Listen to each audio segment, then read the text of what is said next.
Good afternoon. Good evening. Or maybe, I don't know. Oh boy, we're off to a raring start. Alrighty. Good afternoon. Good evening, depending on where and when you're watching today's live sale. I want to give you all a huge thank you and a shout out to everybody that is able to join me here live today. Um, there we go. We're finally live. My goodness, quite the delay there on my end. How are y'all doing today? Again, thank you guys for being here and being able to join me live today and taking time out of your day. I hope you guys do enjoy today's live sale. We got, the official count is we're at 24 items for today's live sale. We've got a good variety as always. There's some tiny treasures. We have some very elevated and sophisticated items, some very rare and difficult items. And I have to say, those items are in phenomenal shape to kind of put the cherry on top of that one. But before we get into it, right north, Norwood. Before we get into today's live sale, let's give some shout outs to some folks that are here with me live. Again, just as a reminder, because of the updates on StreamYard, I'm not going to highlight these shout outs. I'm just going to have to read them off. We're going to make do. The first comment that I can see on my end is Miss Ruthie B. How you doing today, Ruthie? Thank you for being here. Y'all know we're going to circle back to her here in just a moment. Always a pleasure, as it is to see Miss Stephanie Kite. How are you doing today, Miss Stephanie? Thank you for being here this afternoon. It's wet and wild out there today. Miss Desert Girl Curios, I have a feeling it's not very wet and wild there. She's a little dry out there, and that's okay too. Hey Shannon.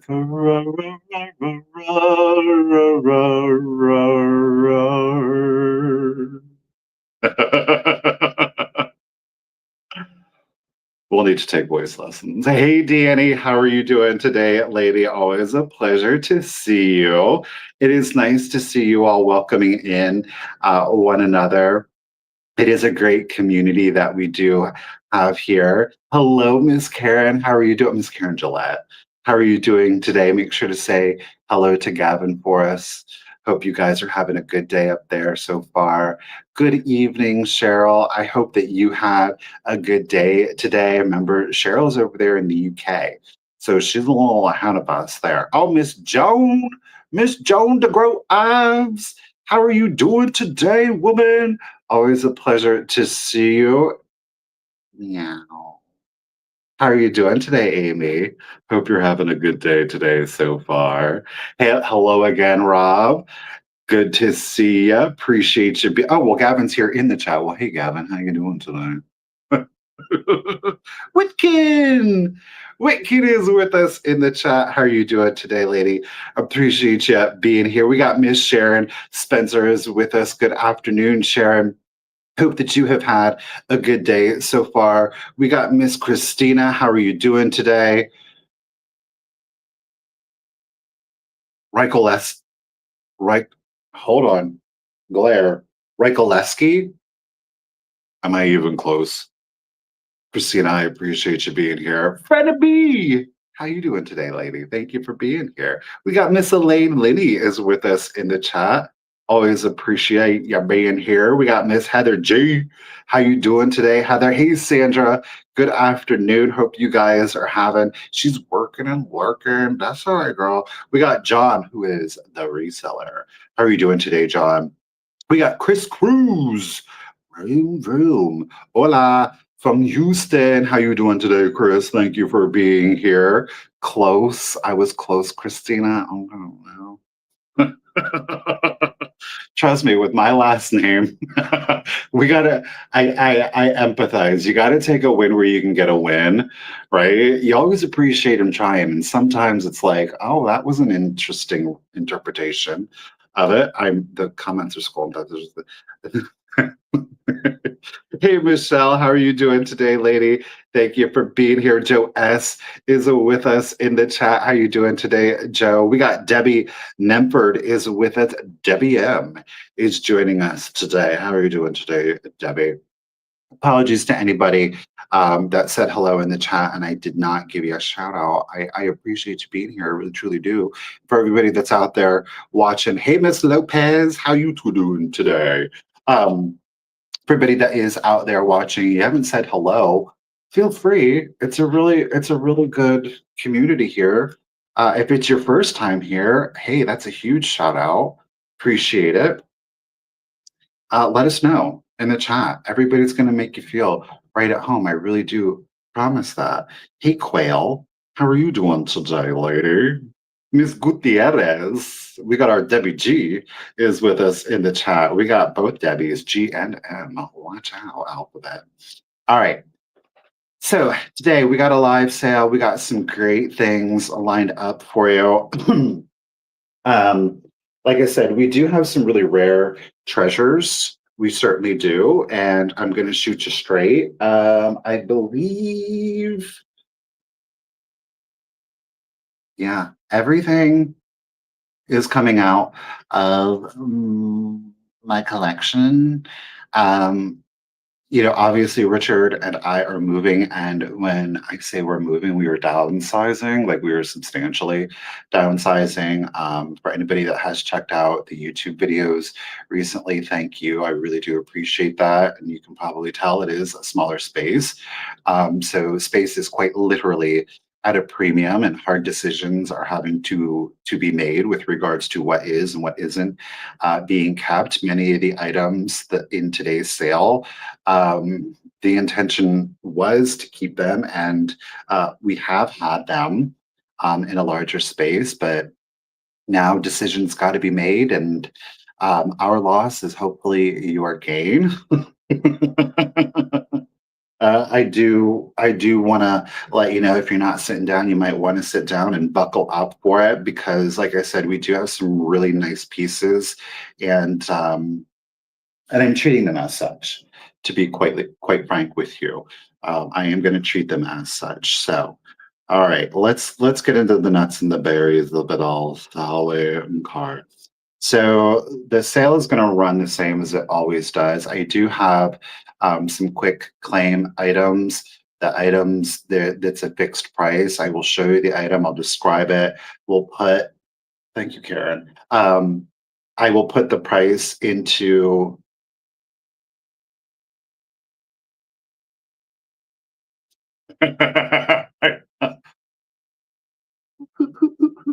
um, what does it say? Okay, so I've got some fixed price items. Those are the quick claims. We'll show the item, we'll describe it, we'll put the price in. Hey, team, how you doing?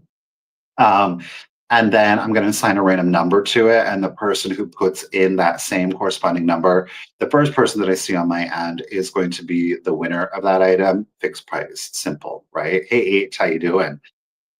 We do have some offer ups. Offer ups are going to run the same that they always do. I will put the price in the chat. You're welcome to bid on it. I, of course, would greatly appreciate it. And we'll describe it. We'll go over it.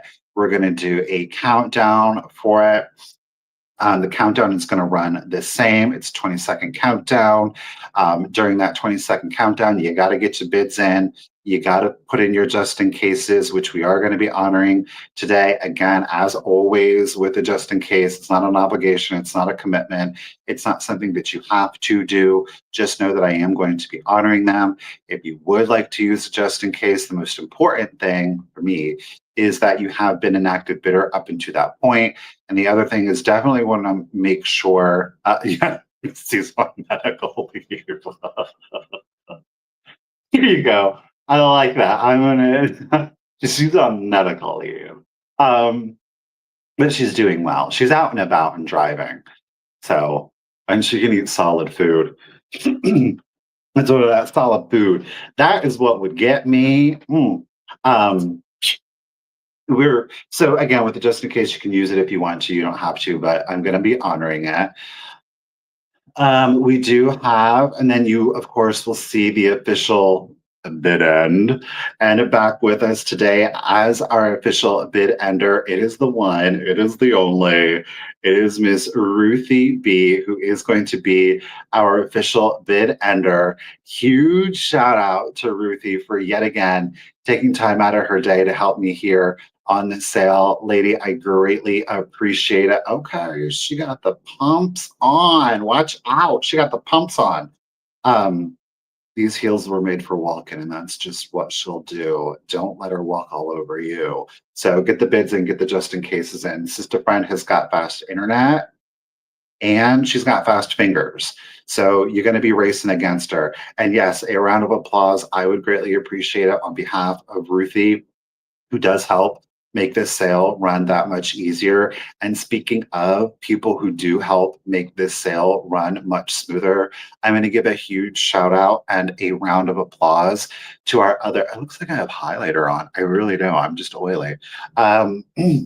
A huge shout out to our other moderators, to Miss Desert Gal Curious, Miss Kim, thank you for being here. Miss Karen Gillette, thank you, lady. And we've got with us today Miss Enamor Amy. I want to thank all of our mods for doing a phenomenal job and for helping. And I do mean they do help by putting information, by putting in links, by putting in reminders, and to help clarify in certain instances. You really do make having the sale that much easier. So thank you to all of our mods, right? All right, y'all. That's that. If you are new, if it is your first time bidding, you are welcome to try to lock it down and score it. Just make sure to send me out your contact information. It's right here. It's the Cult of Vintage. It's the pinned comment that you're seeing at the top of the chat, or it's at the top of the chat. It's thecultofvintage@yahoo.com.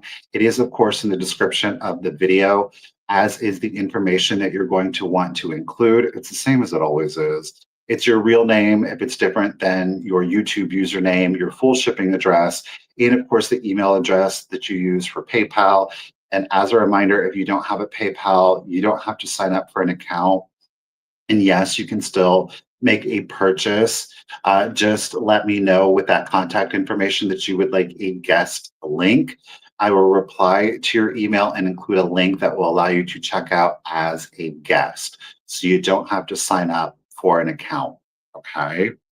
Are you so excited? I'm so excited too. Let's do it. So let's do it. Let's do it. Okay, we're going to start this sale off with some quick claims. I do have two from which to choose from. Okay, let's just do it. A lot of the tiny treasures are coming out of my curio cabinet because as we're unpacking things and finding other things that need to go in there, and it's one of those things, like if you do have like a curio cabinet or a display, it's like maybe you're cleaning it, maybe you're reorganizing it, I don't know. But whenever you move it, right, and then you go to put it back in, as much as you try to do it the same, it inevitably, it's a little bit different. And then somehow, in some way, the very same things that you had in there no longer fit in there. That's the problem I'm facing. So, and I'm uncovering other things that I want to put in there. So we're having to do switcheroos. Two tiny treasures. They are two tiny treasures. And I do mean tiny because they are 1.5 inches tall. They are both glass bottles. They both have cork stoppers. I know you can't really see the detail in them yet, but we're going to get to that. You can see both contain a little something, something, right? Well, the little something, something in one of them, in this particular one, okay, we've got playing cards. Look at how absolutely miniature these are. So the playing cards are encased, and you can remove the glass stopper if you would like. I bought these several years ago. They have been with me a hot minute. So inside of here are absolutely miniature playing cards. It is a full deck of 52. The cards themselves, let me see if I can get a measurement here. The cards themselves are 1/2 inch. Look at that. You get a full deck of playing cards. So whether you're into the miniatures, you just love the tiny treasures like I do, maybe you've got dolls and you need a little something for them to play with, totally up to you. or if you just want to display them. So that'll be a choice, and it'll be the playing cards. Okay. The other one, it's this identical setup. So again, the bottle itself is 1.5 inches. We have a cork stopper, which again, you can remove if you would like. Yes, you can get the pieces to come out. It does take some patience and a little finagling, but it can happen for you. In here, there's all kinds of little letters and postcards. Every one is different, and all of them have prints on them. I don't know if I'm going to be lucky enough to get. uh, I don't know if I'm going to be able to get it right now. Let's see here. I used my pen before. Gotta kind of. Well, of course, it's not going to happen for me live on air. Why would it? But in here are tons of little postcards. Everyone is printed, little tiny letters. It's easier for me to see, but oh my gosh, it's darling. Do we love it? What is it? A hot minute is a short, I know, girl. No, a hot minute. A hot minute is a good bit of time. You say, oh, I've had them for a minute. Then it's not too long. It's long, but not too long. But a hot minute, oh, a hot minute is hot. That means, oh, you've been doing it for a second, huh? So we have the two choices. And the best part is that these are only going to be $10 each. Okay, $10 each. You choose whichever one you would like, either the playing cards or the postcards. I should say postcards letters, because some of them are written out like they're scripted. So it's $10 choice. If you're interested in either one, is all you have to do is put in the number 16, and you will get either the playing cards, or you can choose either the playing cards or the letters. T. Whitkin, you get first pick. You get first pick. Miss Gutierrez, Miss Linney, Miss Lopez. Oh, well, dang, girl, she was on it.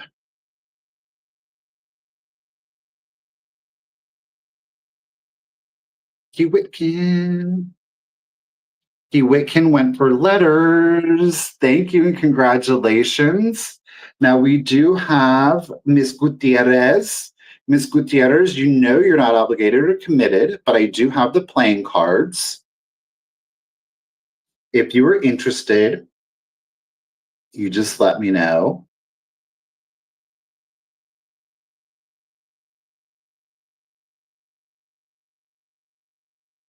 I do have paint on my fingernails and I have it on my hand too. So if you see it, I know I've scrubbed. But I was like, Lord, I'm about to remove skin. Yes, she says. Well, Miss Gutierrez, Miss Whitkin, ladies, thank you both and congratulations. Thank you, everybody. I do appreciate it. All right, ladies, I gotcha. Okay, next piece is a really, this one's a little bit easier to let go of just because the color palette doesn't fit in with the majority of my collection, but it's still hard to let go just because it's not a super tiny treasure, but it's small enough. It's 4.5 inches tall. But somebody back in the day made this, and I think they did an excellent job on it. You know what? I'm going to see, just in case. I was going to do it as a quick claim. I'll do this one as an offer up just in case, because I think it's pretty gosh darn cool and maybe multiple people would be interested. But we do have an old glass perfume bottle. Now, unfortunately, this label, you can see the adhesive, but the actual sticker to describe what perfume or tonic was in here, it's gone. All right. But what we do, we have a little metal screw cap on there. But what happens is when we turn it, look at it's all of these itty bitty shells that have been painted. Now, I do want to let you know on the interior, you can see the bottle, it's cloudy. It's got like a almost like a paint streak coming down this side that is on the interior. I'm not mad at it. I think it adds a lot of aesthetic value to the piece.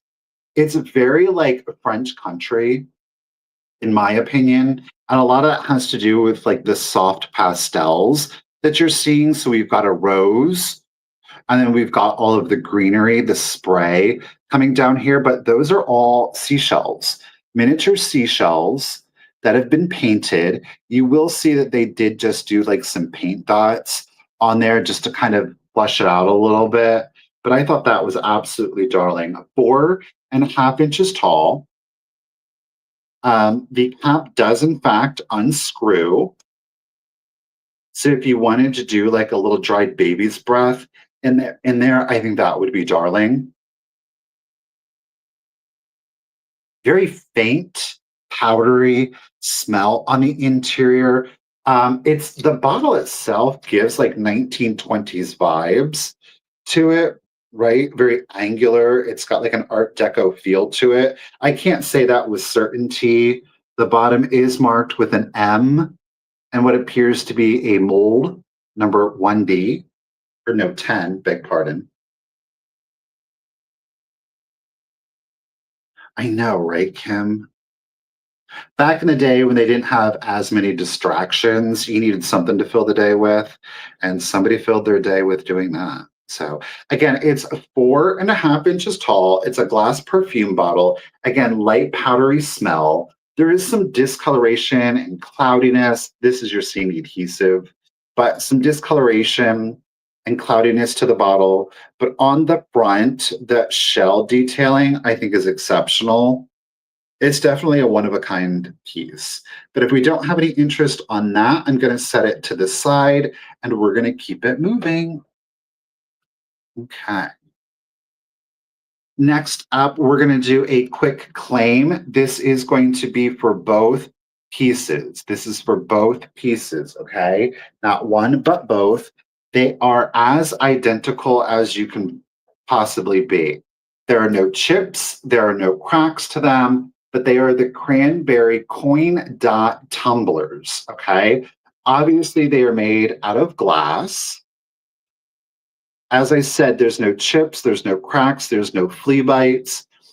They are drinking safe if you would like to, and you don't have to worry about cutting your lip on these, which is pretty uncommon. If that is what you would choose to use them for, you could certainly turn them into little herb gardens, set them on a windowsill somewhere where you're going to get lots of nice light. Just have a beautiful little pot for them. You could use them in the bathroom, as a drinking glass and or as something to put like makeup brushes, cotton balls, or Q-tips in, just kind of dress it up a little bit.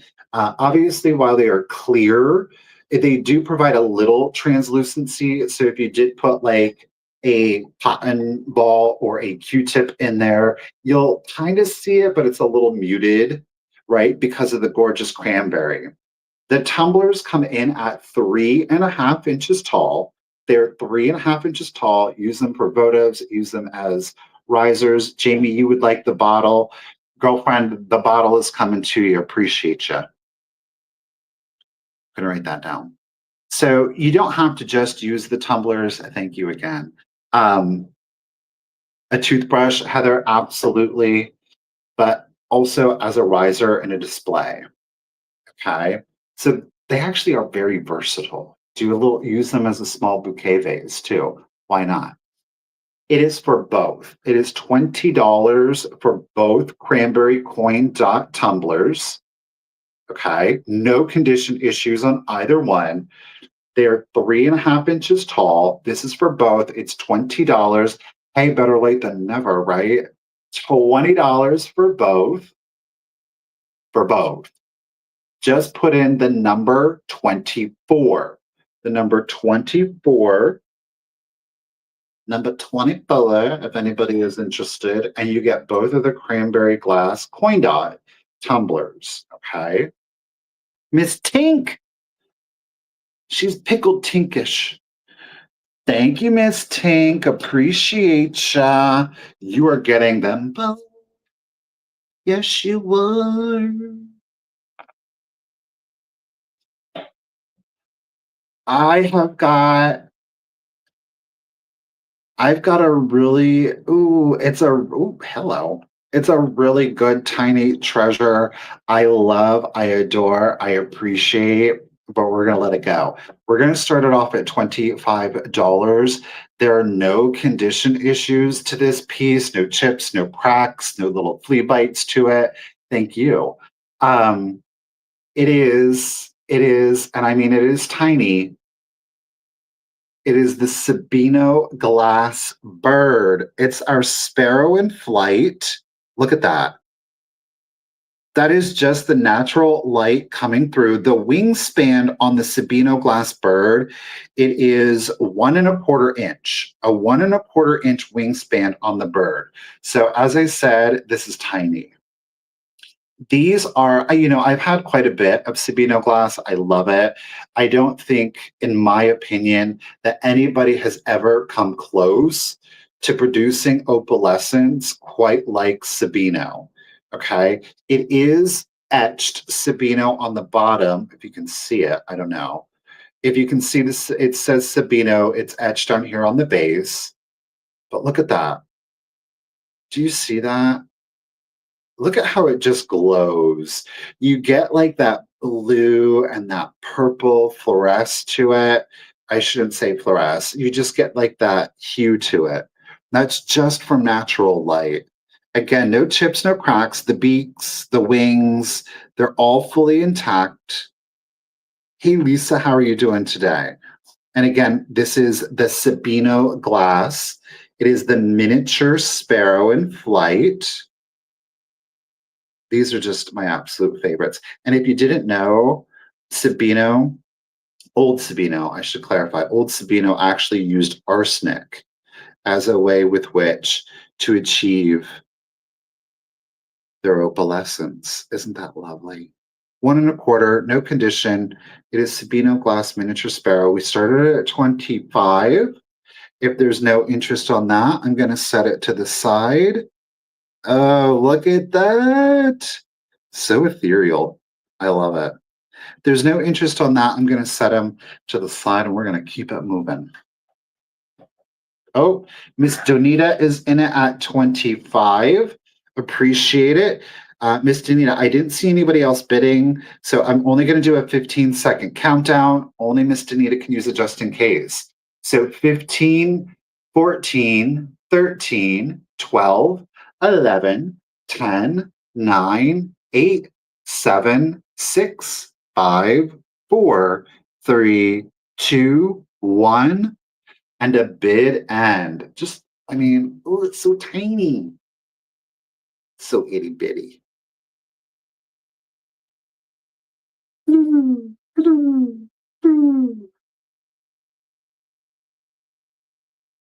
Birdie bid end. Thank you, Ruthie B. Miss Donita, lady, congratulations and thank you. It is coming to you at $25. No, thank you. I appreciate it. We're going to do some more quick claims, though I do have two to choose from. They are as nearly identical as you can possibly make them. They are tiny treasures. Again, we're going to do this as quick claim. You can choose one or you can choose both. They are 1.25 inches tall. 1.25 inches tall. I love the tiny, tiny treasures. Okay, do one or both, but they are the original snow babies. They're doing their Saturday Night Fever dance. Okay. These are the OG snow babies, the precursor to like the Department 56 snow babies. These guys were originally made in Germany. Now I do believe, and I'm gonna err on the side of caution and say that these ones are Japan. So it's kind of like second gen. Okay. German were originals, Japan were second gen. Okay. These guys were originally made, manufactured, and sold as cake decorations, or I should say pastry or baked good decorations, because cakes, cupcakes, the whole 9 yards. That's what these were originally made and sold for. Kind of like how we have like little plastic toys now. Yeah, they used to have ceramics back on them. So again, you've got two little snow babies, both doing their Saturday Night Live. Saturday Night Live. Their what is it? What is the John Travolta? Well, I said it earlier, didn't I? There's Saturday Night Fever. There it is. Uh, uh, uh, staying alive, staying alive. Uh, uh, uh, uh. Did anybody watch the disco documentary that PBS had on the other night? It was really good. It was super informative, and then it took a really dark turn, and I was like, "What the hell am I watching?" I thought I was here to watch on the demise of disco, but anyhow. So yes, no chips, no cracks. You do see as with the modern ones, there is like little frit. I guess technically it's not frit because that would be glass and this is ceramic. So you've got little pieces that have been fired on to give them that texture, like they're covered in snow. They are hand painted little faces. They are 1.25 inches big. As I said, I do believe they are the Japan ones and not the German ones. The German ones, the eye detailing was a little bit more controlled. Okay. They're $15 each. 15 each. I know we're being crazy with our prices. 15 each. You can claim one or both if you would prefer. If you were interested in either, just put in the number 10. The number 10. Where's all that? Mike, you got to put in the number 10, sir.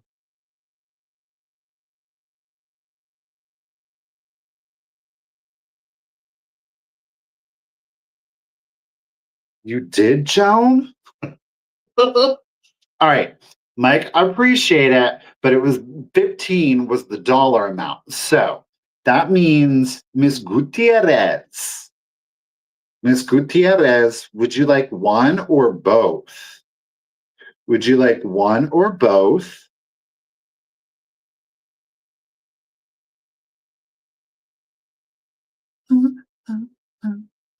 Stay alive, stay alive. Da, da, da, da, stay alive. Debbie's going for one. Thank you, Debbie. Appreciate it. Mike, I don't know if you're still with us, or if you were still interested. I do have one of the snow babies left. So, Mike, if you are still interested, just let me know. Otherwise, I don't think I saw any other interest. So, Mike, just let me know if you're still with us. Gosh darn it. Just say yes or no. That's all you have to do is say yes or no. Okay. Yes, he says. All right, Mike. The other one is coming to you. Appreciate you, sir. All right. Tragically struck last night or the night before. I had two of these. I only have one of them. The other one I think is salvageable. I don't know. I didn't try to glue it back together. I think it's salvageable. However, this one is pristine. I'm going to let it go. This, I am obsessed with the artistry of this. And I went down a rabbit hole like nobody's business because of a different item. Let me start. I'm going to start this item at $20. So we have a late 1800s, early 1900s piece. It is our Dresden floral. This is originally, it was a place card holder, right? So you had like a party, you had a social gathering of some sort. This I thought would be absolutely amazing for like a little garden tea party. Couldn't you imagine just being outside? You had the lace umbrella up, and you've got like your doilies set out, and then these with your flowers, and then these were set up along like your chintz teapot set. Oh my gosh. And then you had the little name cards tucked in there. Now, you don't have to use it for name cards. These are great to display various ephemera, whether it's like a trade card, it's a postcard, it's a cabinet card, a tin type, you name it. But anything thin or a card, you can slide that in there and it'll help prop it up. I, of course, don't. Well, I do, but I'm not going to fuss with it. Thank you, Wendy. Fuss with it. Now, this is all hand done porcelain. There are no chips, there are no cracks to this. Okay, look at that. Those pink roses with the little blue flowers. What would one call those little blue flowers? Kind of like a little ground covering flower. Isn't that lovely? Now, some of them, and I have had these before, where it'll be stamped Germany. I don't know if this one ever had the stamp and it's worn off. I don't really honestly see any remnants of it having said forget me nots. Well, thank you all. You all know. So we've got roses and forget me nots. Thanks, Miss Gutierrez. Appreciate it. Blue, blue, blue. Heather, you put that in. I almost said blue tits. What are blue tits? You'll never look at forget me nots the same. You'll remember blue tits. You'll be like, oh, there's some blue tits. I don't know. Ruthie does have some. I've sold quite a few of these. There's a wide variety of the different flowers. So you could do like a full tablescape. This could be the start of a new collection. It only takes one to start a collection, right? But again, there are no chips, there are no cracks to it. This is all hand done. All hand done. Isn't that fabulous? Hand painted. I just absolutely adore these. I think they're beautiful. Quite frankly, I didn't have anything put in them. I just added them to the collection because it is a great little display piece. By the way, it's 3 7/8 inches long. The stem is 3 7/8 inches long. You do have a back stem here that does help kind of stabilize. So if you do want to do like a cabinet card, because they do have a tendency to be a little bit heavier, that way if it leans back on you, the piece won't tip over. Now there is obviously a limitation on the length here, which you could get in 2.5 inches. You have a 2.5 inch open on this. So that is your limitation. You could maybe fudge it a little bit. Okay, we got Ms. Gutierrez holding it down at 22. Ladies, thank you both for your bids. It is Dresden, Germany. Little handmade place card holder.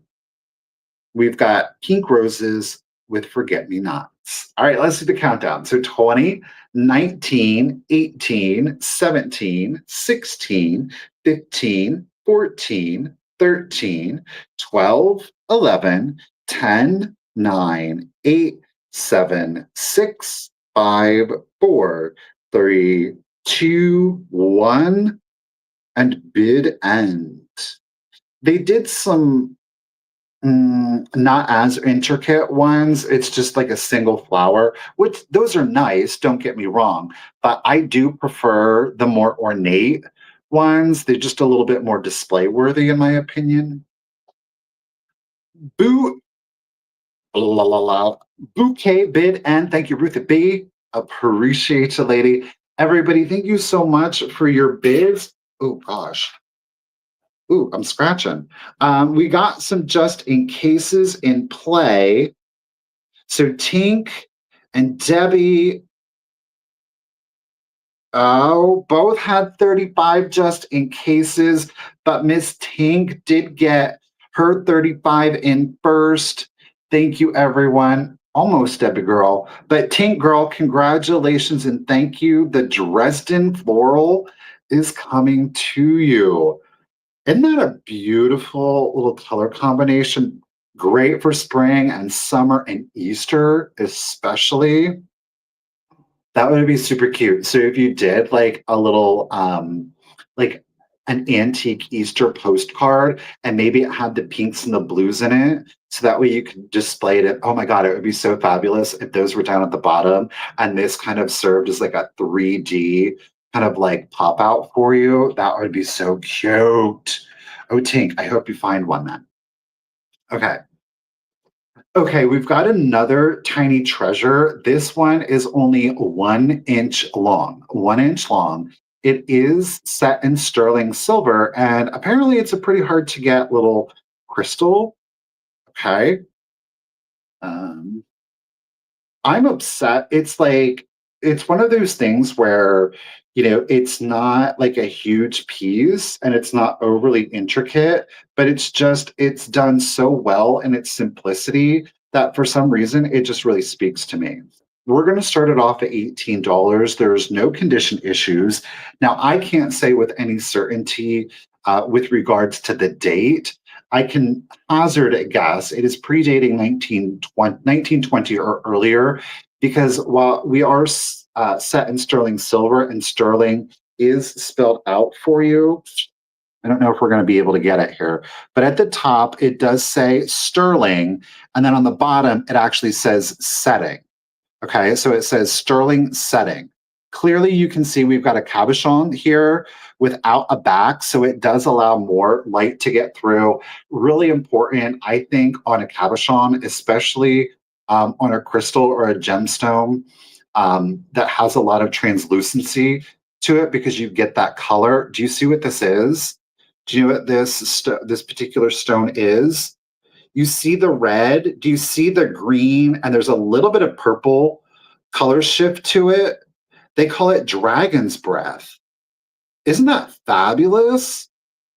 So predominantly, I would say the red, the shade of the red, let me let you look at the back. Let me take, we do have a hinged backing on this. See if I can do it like that. So oh, hey, Miss Pama Bama. Ow.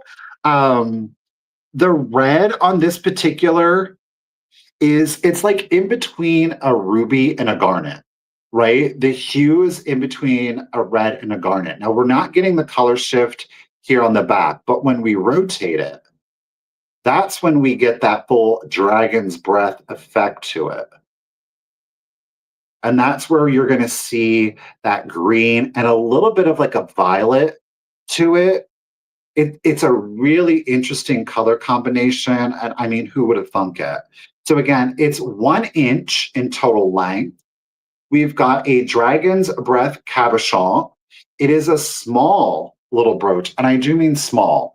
This would be lovely as a gift, either for a lady or a gentleman. I think that red color, like, it's not coming across very foo-foo-y. We do have a twisted rope bezeled setting. Okay. It is in excellent condition. The crystal itself has no scratches, and it does have a lot of great light and color refract shift to it. Look at that. Like, you're not seeing things. It is green and a little bit of violet in there. When you point it down, you're going to pick up more of the violet, like right in here. We shift it up. We're getting more of the green. Uh-oh. Miss Tracy's in it at 19. So again, 1 inch. It is stamped, spelled out, sterling, and then underneath it says setting. So again, 1920 or earlier. I know, wouldn't that be fabulous? I did see some of the good old stuff with the Dragon's Breath. They do make the rings. This would be fabulous if you had a jeweler and you could get that mounted into a ring or turned into a pendant. That would be a gorgeous pendant. It's just an unusual piece. So I think a lot of people, especially like crystal and stone lovers, would be like, what is that? Or maybe they would probably know if they're a stone and crystal lover. So Miss Pama, thank you so much. Miss Tracy, thank you. Tracy's holding it at 19, 1 inch, sterling silver, Dragon's Breath cabochon pin. Let's do the countdown. So 20, 19, 18, 17, 16, 15, 14, 13, 12, 11, 10, 9, 8, 7, 6, 5, 4, 3, 2, 1. Bidden.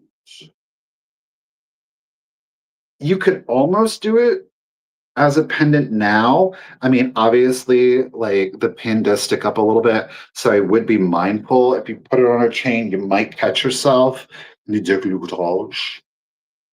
Pump, bid, and is that a heel or is that a pump? I don't know. Are they the same? I'm not entirely sure. That was always confusing to me. Thank you for the bid end, Ruthie. I do appreciate it. Miss Pamma Bama, thank you for your just in case, lady. I hope you're doing well. Girl, I can't imagine the humidity you having down there. I, because let me tell you what, up here, I'm already like, this is some down south weather. And then I'm thinking, ooh, if it's this bad here, I can't, no, ma'am. No. Tracy, congratulations and thank you at 22. The Sterling Dragon's Breath brooch or pin is coming to you. Congratulations and thank you. That's the first time I've ever seen a dragon's breath. It's really cool. I have to tell you, I think that the color, especially the green, comes across a lot better in real life than it even is on camera. Okay. Thank you, ladies. All right, let's get into some bouge of it all. I'm going to let this one go. Now, I am starting it at $60. I am starting it at $60 for a number of different reasons. One, primarily because of the condition that it is in. Two, we do have a solid antique. And three, it is filled. Well, I shouldn't say it's completely filled, but it is like 97% filled. Okay.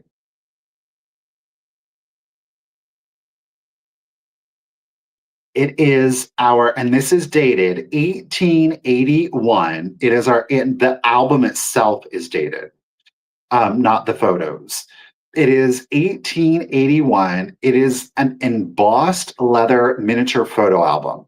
This thing is fabulous. We have both tin types, which are in the majority, as well as small cabinet cards. There is a total of 30 total photos in here. Again, both tin types and cabinet cards. I'm going to show you the spine. So we do have some rubbing to the gold gilding here where it does say album. It is in, and the leather is still soft. It's not like super supple. It's not like lambskin soft, but it is not dried. It is not cracking.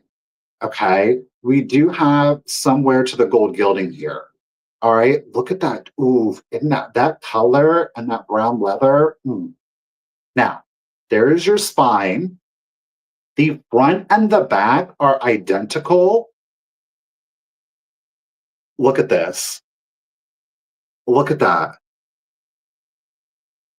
You've got, I mean, that is heavily embossed leather with your gold gilding. Now, as I said, both the front and the back are identical. You can see that I'm calling this the back just because you have more wear to the gilding. Okay, so more than likely, this is the side that it rested upon. The pages, the albums themselves are fully gilded, all three exposed side. We have a relatively simple clasp on this particular piece, and it is on the clasp. I don't know if I'm going to be able to get to show, but it is on the clasp. You can see some lettering right here where it is patent 1881. 1881 is the patent. When we open up, let me flip her around here. When we open it up, unlock. Okay, plain. This is in really good condition. As I said, this is filled tin type. You see, I think there's like 3 or 4 slots that are missing photos. This is actually a tin type. This bride over here is a tin type.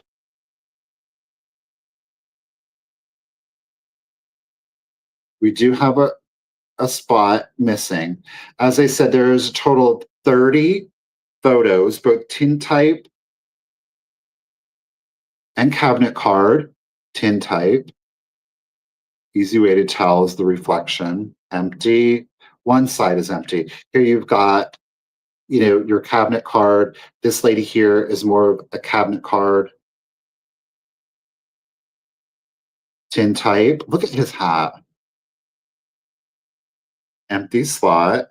Then on the reverse, we do have another tintype, another gentleman who is another tintype. We have more tintypes in here. Look at those stove. Uh,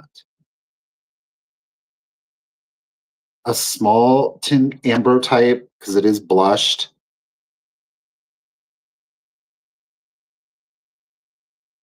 Little girls.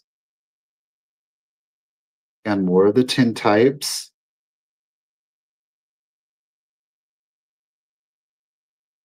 Generations of ladies. We've got I'm assuming is a bridal.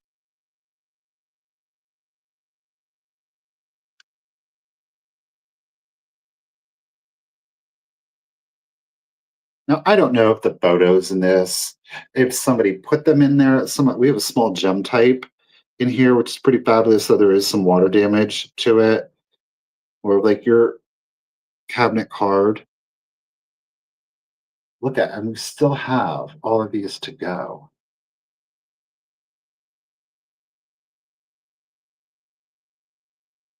Look at her or him.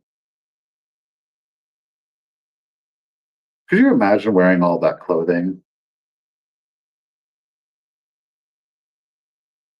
She's clearly a happy woman.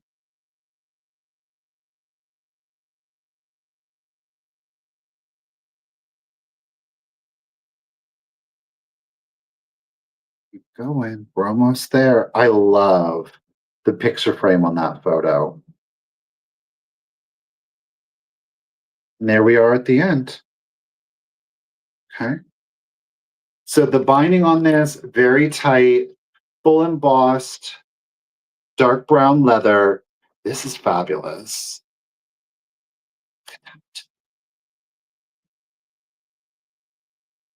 So again, patented 1881, filled with photos. You do have some marring and wear to the leather, kind of to be expected at over 140 years old. But that's an exceptional piece, especially because of the embossing on this, even where it's more worn. Okay. So we started at 60. We started at 60, but if there's no interest on that, I'm going to set it to the side. Okay.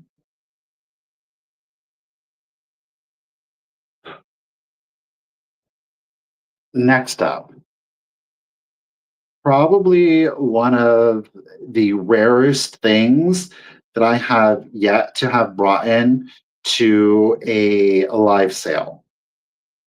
And I am going to start it at 125. It is flawless. The piece itself, we are able to date specifically to 1892. It is an example of English soft paste porcelain. Okay. It is Royal Worcester. It is stamped on the bottom, which we'll get to in just a moment. But it is the Royal Worcester Ivory Blush. It is ivory blush. You can see the ivory, and then there's very little blushing. Okay. It is part of the Victorian aesthetics movement. Hand painted. There are no chips, there are no cracks, there are no flea bites. And that does, of course, include the lid. Okay. This thing is decorated like nobody's business. Look at all of the sculptural detailing to it. All of the flowers, look at that, have been hand painted. The handle itself is a work of art with gold gilding. It's clean on the interior. Yes. Thank you, Miss Jennifer. Listen, here's the deal. This is a piece where it's just like we've had this for a number over close to 2 years now at this point. And we bought it because we had every intention. And the colors do work really well in the apartment. We don't have this, we just have to pick and choose. But yeah, the here we go. The Royal Worcester signature on the bottom. And because of the little dots that we're seeing and the placement of the dots, we are able to date it to 1892 specifically. What are all of these other little signatures here, little number codes? They are codes and they represent each one represents the artisan behind this. Now, more than likely, these are going to be the painters of it. So we've got, what is that, 5 different painters that have initialed the piece. They have not only initialed the bottom of the teapot, but they have also initialed the interior to the lid. Did I mention there are no chips, cracks, or flea bites on this piece? Like, if you wanted to use this, I mean, I would wash it out only with lukewarm, but you could if you really wanted to. Okay, so there is your interior. It does have the filter. You can see it does have the filter, which clearly isn't gonna, like, if you do like a loose leaf tea, it'll probably still get through there, but it'll help mitigate it a little bit. But look at the back. What I'm obsessed with is this, like how it's gathered and gilded. I mean, the gilding is in phenomenal. I'm not going to lie to you. I did buff it up a little bit, the gilding. You just take a polishing cloth. Look at that. You just take a polishing cloth and you can get that gold to sparkle even more. I'm obsessed. I know you love the spell, I mean, look at this, matching the handle on the back. The lid, though, okay, but wait, I haven't even shoot. Look at the top of the lid. Again, all of that gathering. So the reason that they chose the soft paste in this particular one is because it would allow them to get in more sculptural, more subtle, sculptural, fine detailing to it. Look at the finial on it. Again, fully gold gilded, and I did polish it for you. The colors on this are stunning. So again, 1892, it is prime Victorian aesthetics movement. And the quote that I was able to get to define kind of like the aesthetics movement is the question of art. What does art, or how did it go? The meaning of art is just to exist. The meaning of art is just to exist. So while this does have a utilitarian purpose, the artistry behind it, you don't need like all of these sculptural elements. You don't need the gold gilding. You don't need the hand painting on this. But the aesthetics movement was to say, but why not? Why not have it just to exist? It can serve a purpose, but it can also be art just for art's sake. Look at that. Even the rear of this, I think, is an exceptional. Look at that. So it looks very much, does that not look like dried florals that have just been pressed in there? It's got like a great watercolor effect to it. But again, it's Royal Worcester. It's obviously a teapot. The porcelain is a soft paste porcelain, and it also helped them achieve their ivory blush. So you've got a great ivory tone to it, but then you've got the blushing up around parts of it. It is so perfectly hand painted, gold gilding, no chips, no cracks. And by the way, it is 15.5 inches tall. 15.5 inches tall. Okay. Hey, Karen, how are you doing today? All right. Who was it? We had, I apologize, Miss Jennifer Miller. She's in it at 125 Royal Worcester, 1892, Victorian aesthetics teapot, hand painted, gold gilded, and just, it is a work of art. Let's do the countdown. So 20, 19, 18, 17, 16, 15, 14, 13, 12, 11, 10, 9, 8, 7, 6, 5, 4, 3, 2, 1, and a bid end. Get it, Jennifer. Throw in that just in case.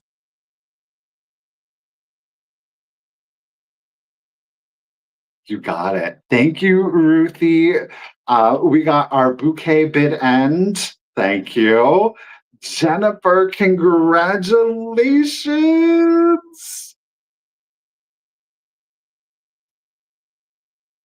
She said, I can't believe it. And you did get a good deal. Girl, I know you got a good deal, right? Look at that. Yay! Congratulations and thank you, Jennifer. I really do appreciate. She can breathe now. Okay. Okay, you can breathe now, girl. You can breathe. Wonderful. Thank you so very much. Jennifer, you've purchased from me before, correct? It's not been too long ago. I don't think. Am I confused? I don't know. If it's been a little bit since you've purchased with me, resend your contact information. But I want to say it hasn't been that long ago. I don't know. I don't know. But Jennifer, congratulations and thank you so much. I really do appreciate that. And you really do have a beautiful piece of art to add to the collections. Congratulations. Okay, cool. Thank you. All right. Let's talk about a, well, I guess I'm going to go with the list. I'm going to go with the list. But we're going to stick with the price point. When I said I know that we have some good stuff today, I'm saying I know that we have some good stuff and we're going to treat it as such. And what I mean specifically by treat it as much is we're going to start the next piece off at 125.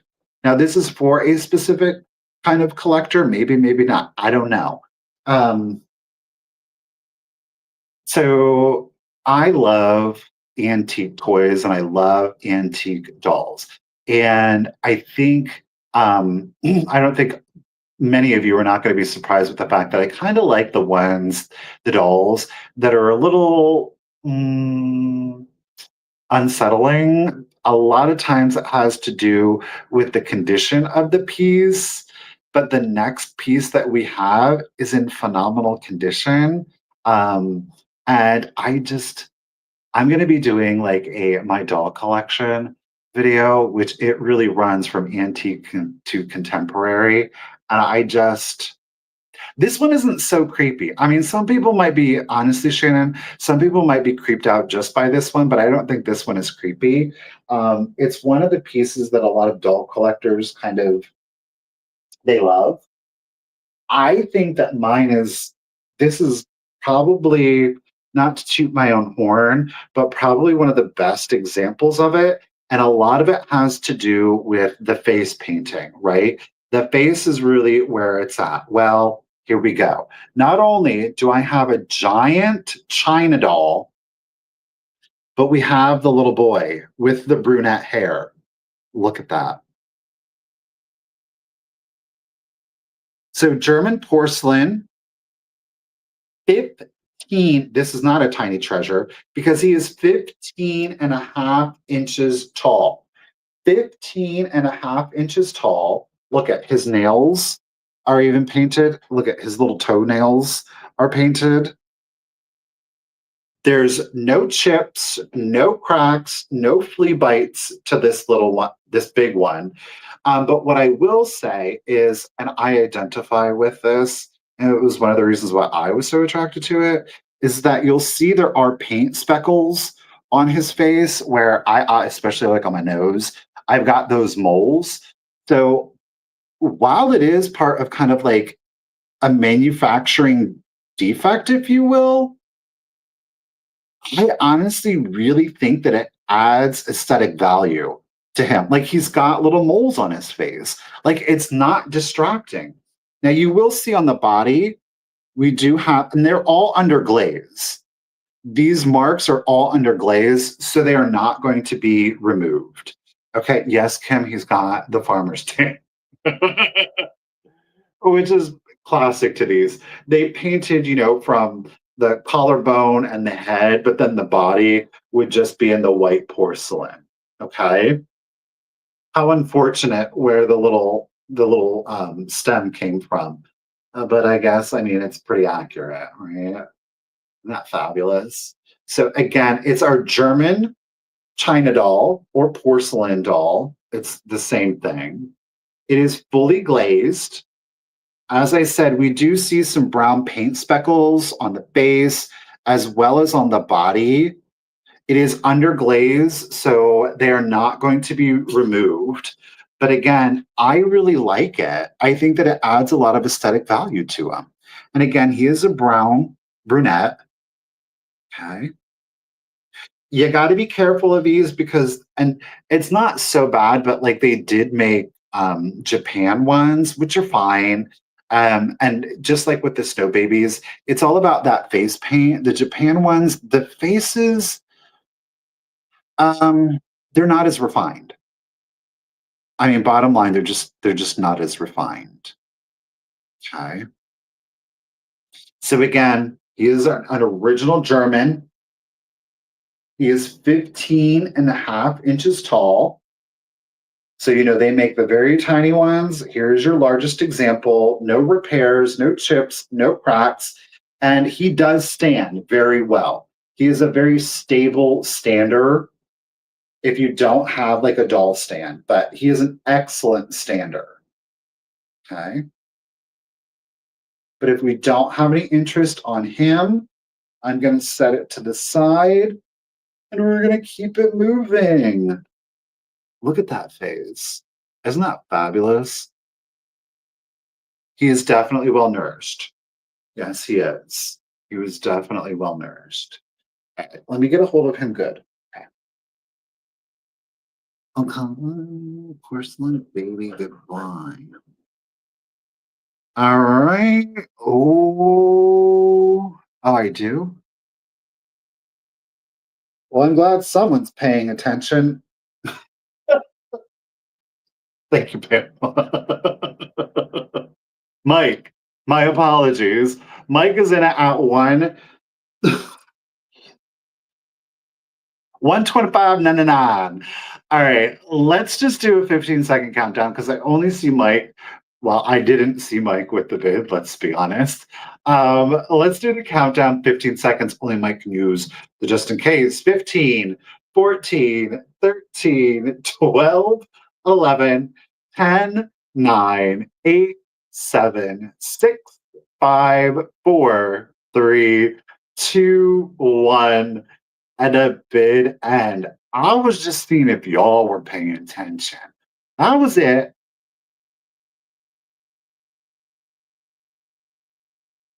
That's a good one, Mike.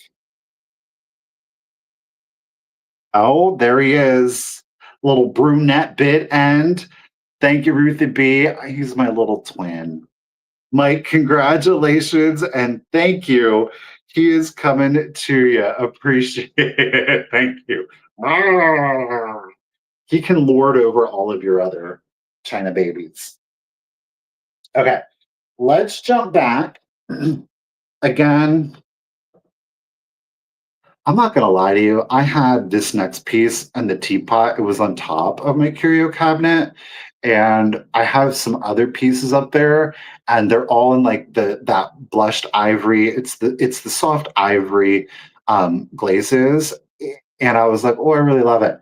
And then my problem was like, I'm just like, it, I had to admit it to myself. I'm like, "Ooh, it does look really cluttered. Like, and I was like, okay, I can't keep everything.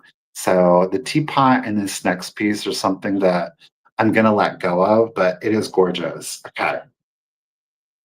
Next piece, another piece. This is interesting because I think that, like, when we were talking about the teapot in regards to like Victorian aesthetics movement, you have the Victorian aesthetics movement that very much was like the antithesis. It was the pushback on the very heavily like Puritan kind of way of life, right? Like everything was utilitarian.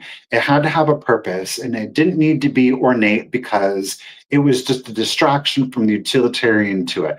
And a lot of that was, interestingly enough, the way that a lot of, and I don't think it's so interesting, but I think we still do it today, is the way that a lot of times we approach art is from the perspective of the times that we live in. And, the early Victorian era, it was very utilitarian. And then you had this pushback of this rise of ideals of poetry and of art just for the sake of being art. It didn't have to serve a purpose. It was made to inspire, right? And then from the aesthetics movement, it kind of even took another step forward. And that is where we entered into the Art Nouveau period. Um, the Art Nouveau period, both had really like a tie to nature, right? And the next piece that we have is a wonderful kind of bridge in between the aesthetics movement into our Art Nouveau movement. It really is the best of both worlds. I clearly love these pieces. This is where my passions are, but 60. We're going to start it at 60. There's no condition issues to this next piece, and it is stamped. Let me show it to you the right way. It is stamped turnteplets. Okay. It is from Austria, an exporter of Austria.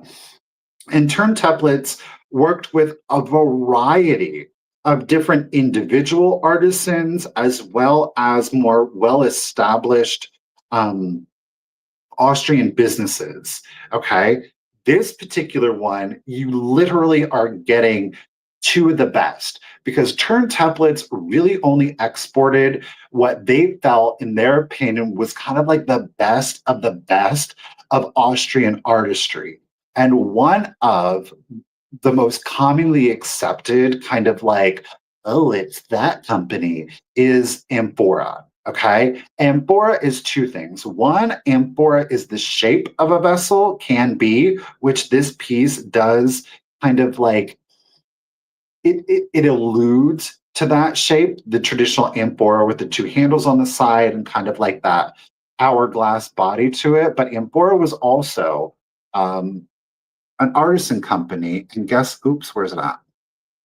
Oh, somewhere. Where is it? Okay, it's right here. So right here, I don't know if I'm going to be able to get it. There is the Amphora hallmark. So this particular piece, and again, an artisan signature, we've got the Amphora. So this was made in the Amphora company, and it was exported by Turnteplets out of Austria. As I said, this is the bridge between the Victorian aesthetic and Art Nouveau movement. Check out that vase.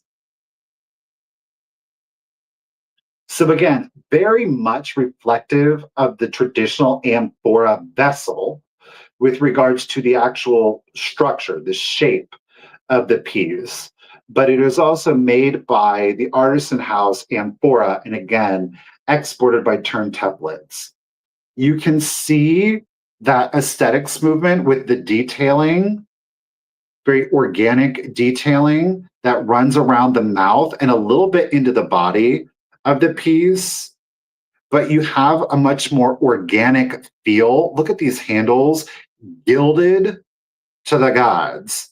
There are no chips, there are no cracks, there are no flea bites. Look at the pass through on this. This again is a piece of art that exists solely for the sake of being a piece of art. I mean, there are small pass through. Look at this.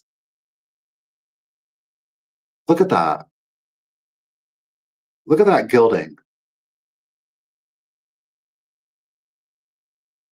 Isn't that gorgeous? Again, hand painted. Colors on this one are a little bit more vibrant. They're a little bit more traditional to like your Victorian era. So when you've got, oh, look at that. Next to your cranberry glass, imagine this. I don't really have any. Well, I do, but I'm not going to get up. But like your silver plate that is a like more of a patina to it. Look at that. Look at that. This is a dried floral vase if ever there was a dried floral vase. But quite frankly, you need not put anything in this at all because it is a piece of art that exists solely to be a piece of art. Look at our detailing at the bottom of the vase. You'll see that the gold gilding here has a little bit of a moriagi effect to it. So it is abrased. It is meant just to kind of provide light hits to it and not completely outline it. So there we've got our front. And of course, we're going to rotate it to the back. Isn't that gorgeous? Kind of like a little clover effect to it. Maybe more of like a Gerber daisy, I guess. Are these? No, these are chrysanthemums, right? Those are chrysanthemums. It is. This is a true presentation piece, right? This, it sits in the middle of the dining room table. It sits on the middle of a console table. This, is if you have an entry, if you're lucky enough to have like an entry hallway with a table, this is what greets you and says goodbye to you every day. I mean, again, it is a work of art just for the sake of being a work of art. So again, made by Amphora, exported by Turntemplates. It is Austrian. As I said, I believe I can't be specific with the dating of this one, but to me, this very much is a bridge in between the aesthetics and into the Art Nouveau movement. It really has hallmarks of both. No chips, no cracks, no flea bites. We started it at $60. And I will double check. I don't think, no, we did not have a bid on this one. Look at me double checking. But that is a piece of artwork. Truly, truly a piece of artwork. Okay, no interest on that one. Look at the detailing. Isn't that fabulous? I know, right? This in particular to the handle, I don't know. It's just they're like roots reaching out. Okay, no interest. We're setting it to the side. Okay. Hold on, let me get myself situated here. All right. Okay, let's do something a little bit more kitschy and cute. I have a number of these and I need to literally thin the herd. So we're going to do this as a set. Okay, you are going to get both. We're going to start this set off at $25. Now, oh, see, darn it. Hold on. Oh, I think I kept the Japan one.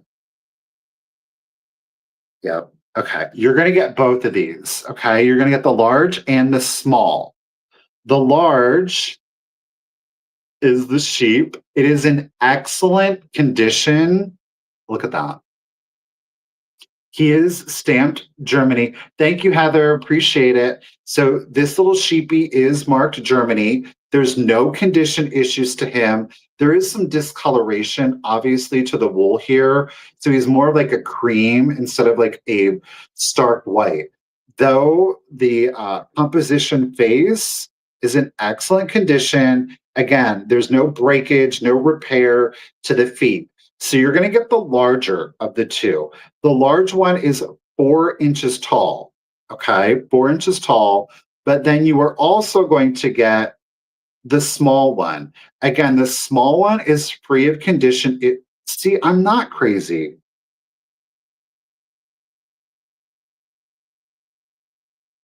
This one is German, and the small one is Japan. Because the small one has the paper label still attached, you can see a little bit where it's kind of cut off, but the lettering there, it does spell out Japan, but it's cut off, so it's difficult to read. The small Japan sheep is going to be 2¼ inches tall. And again, the larger one is going to be 4 inches tall. Neither have any condition issues. This one, the hind quarter is stamped Germany. This one has got the little paper collar. Again, that's printed Japan, but it is cut off. So again, when we talk about the kind of like the Victorian era, clearly this one is not. The sheep, the chicks, the bunnies, they were very prevalent in kind of like displays. So we do something like this.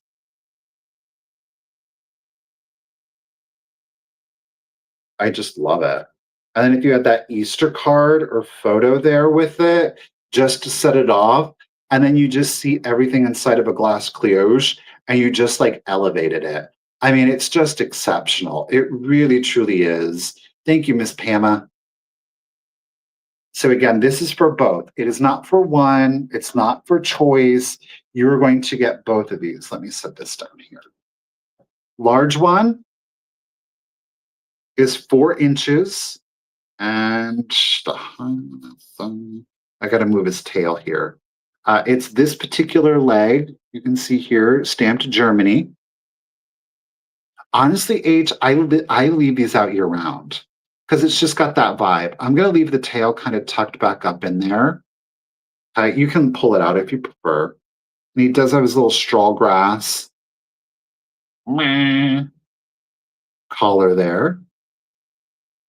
4 inches. And then, oops. And then our smaller one, again, the tail is kind of tucked. I guess they're scared. The tail is tucked in there, but again, no damage, no repair. And this particular one is 2¼ Okay, but he has the paper label that says Japan there. Miss Elaine Linney's getting in on the action too at 26. So for this set, you're going to get both. Okay, mama and baby. Adopted. Okay, thank you, Ms. Pamela. Thank you, Elaine. Appreciate it. Let's do the countdown. So here we go. 20, 19, 18, 17, 16, 15, 14, 13, 12, 11, 10, 9, 8, 7, 6, 5, 4, 3, 2, 1, and a bid end. See, now I want to do like full. Here we go. I'm just going to do. So we're going to add the sheep. I want to add the Dresden again because I like the color. Bob, bid, and thank you, Ruthie B. And then if you have like your bottle, that's a darling little collection right there. I'm obsessed with the tiny treasures, I'm telling you. I love that little look to it. It's all very complimentary. It's not like super matchy, but you get like thematically like a great look going. Love it. Thank you again, Ruthie. Miss Pama, thank you so much. I believe you did get it. Yes. Miss Elaine, thank you. Appreciate it. But Miss Pama, Bama, she's getting this set, girl, at $30. Congratulations and thank you. Okay. Mary, we found your lambs. All right. So if you are following me on Instagram, the next two items I actually did. I do have them available. I've had them up for a couple of days, and I was like, you know what? Let me just go ahead and I'm going to do them as quick claims. I have two items. They're both, quite frankly, very difficult to get. The one has some issues to it, but because of how scarce it is, I'll look up the pair. This is Weller. This is Weller pottery. It is our jardiniere. It is in like a bisque, so there is no glaze on the particular piece, We've got a Roman or Greek revival, I guess I should say. It's just like a winged lion or a griffin. I do think maybe more Greek revival than Roman revival. But it is a gorgeous, and it is in like an ivory shade. Now, there is some staining to the interior, but let me tell you what, it's a lot better than what it was because I went to town on trying to clean this particular piece. Now, there is a chip right here. Okay. There is a chip to it right there. Now, there is like a weird issue here on the front, but it seems to me that it is more from the mold. And I don't know if that was done with intention. I kind of feel like it is because it's made very much to look very rustic. Okay. But it is our Weller burnt wood, not to be confused with the clay wood. This is burnt wood. Burnt wood and clay wood both have this kind of vibe to it, this ivory with the embossed and then the usage of the brown. The burnt wood has more like a theme to it, whereas the clay wood it depicts more like pastoral, more organic kind of things. So you'll see fruits and vegetables and leaves and plants, that kind of thing to it. Where the burnt wood you'll see with more like geometric shapes. You'll see it with like the Greek revival. So that's how you tell the difference. This is unstamped. We do some staining down here. Okay. Now, because of the chip here, I am going to offer it. It is a quick claim if anybody is interested. Again, it's somewhere between 1900 when they began the production of it. This only lasted for 10 years.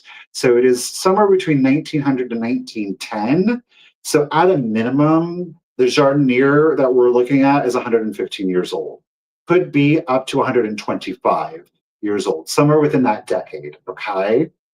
But there is condition issue to it. That said, it is, can't read my handwriting. Okay. So 6¼ inches tall. It is 6¼ inches tall. And then you have a diameter on that. It is an even 7-inch diameter. So it's sizable without being too overwhelming. Okay. Weller burnt wood, 1900, 1910, with condition issue. We're pricing it at 80. And we're doing it at 80 because of the chip on it. Okay. And I think that's fair. We're doing it at 80. If anybody is interested in the Weller burnt wood, again, it's $80. Is all you'd have to do is put in number 72. Number 72, and the Weller burnt wood would come to you. Right? So we do have that available. That was, again, number 72. Okay. Next up, I do have another. This is an original piece, and we know that because it does have the stamp on it. This is French porcelain. Okay. I believe there are 2 different generations of reproductions to this particular piece, but this is the OG, this is the original. Now, there are other displays that predate this one, but they look vastly different from the particular one we have now.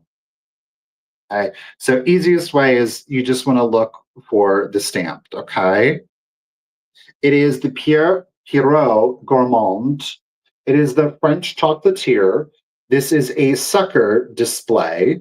So this would have sat in a candy store, and then you would have had like the little lollipops or suckers sticking out of them. They're still making candy to this day. But it is Pierrot Gourmand. It is a store candy display. Now, the reproductions, if you ever see one, the eyes are really like close, and it lacks a lot of the sculptural detailing that this particular one does. Like if you did a quick glance, you could be forgiven for mistaking them, but when you actually look at them, you can see that there's substantial difference to it. Now, this particular one, it is 8, oh my Lord, I can't read, 8 3/4 inches tall, 8 3/4 inches tall. And it is 7.5 inches long. 7.5 inches long. There is, and somebody touched it up. On this side, it's actually right here. There was a chip that somebody touched in. Can you see it? And then there is a ding right here to the glazing. That looks so gross. I cannot get that off my fingernail to save my life. That's the color of our closet cabinet. So the Pierrot Gourmand candy display, again, we have a touched up chip here, and then the very smallest little ding to the glaze right there. 8 3/4 inches tall, 7.5 inches long. We're going to offer this at $100. $100. This is the original. If you are interested, it is a quick claim, $100, number 90. Number 90, and you would get that as a quick claim, okay, at 100. Okay, we're going to go from our big things, we're going to run down to a smaller item. Now, this is a different kind of presentation piece, especially if you are into your jewelry. I do not have a manufacturer on it. I was able to discover one other one that is currently listed. I tried to utilize AI to help me identify it, even at AI couldn't identify it. We are going to start it at $40. Okay. Very much 1920s. It is set in a silver tone. Okay. We are set in a silver tone. It is a butterfly. I don't think there's really anything hiding that. When we rotate it, it is in a clear and green rhinestone. Look at that. No stones are missing. That is a true emerald green. We love it. It's an emerald cut here of the thorax, an emerald cut. You've got little baguettes here. And of course, little rounds throughout. None of the stones glow. Okay, none of the stones glow. And then you have like your faux ruby eyes on that. Okay. I didn't measure this. The wingspan, let me give you a wingspan from tip to tip. You're at 2 1/8 inches. 2 1/8 inches on that one. All of the stones on this piece are fully present. As I said, the only other one that I was able to identify, a number of the baguettes, they were knocked out, and these are the baguettes, but a number of the baguettes, I think about half of the baguettes were knocked out, and then they had a number of the rounds that were missing. So again, look at that. Isn't that a stunner? 2 1/8 wingtip span on that one. This is, I mean, you could certainly wear this, especially on a really nice night on the town. Imagine that on black. Oh, you better stop it.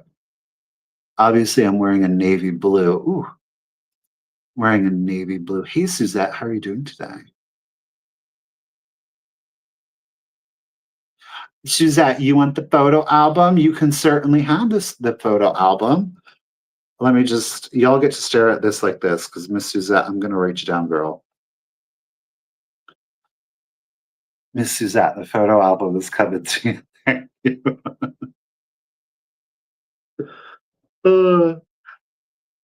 Isn't that gorgeous? Great Art Deco vibe to it. I'm a sucker for the bug jewelry myself. I love it. Look at that. Very clear. Obviously, I cleaned it up for you, so she is in full sparkle, or he. I don't have a velvet one. No, Miss Suzette, just that leather one.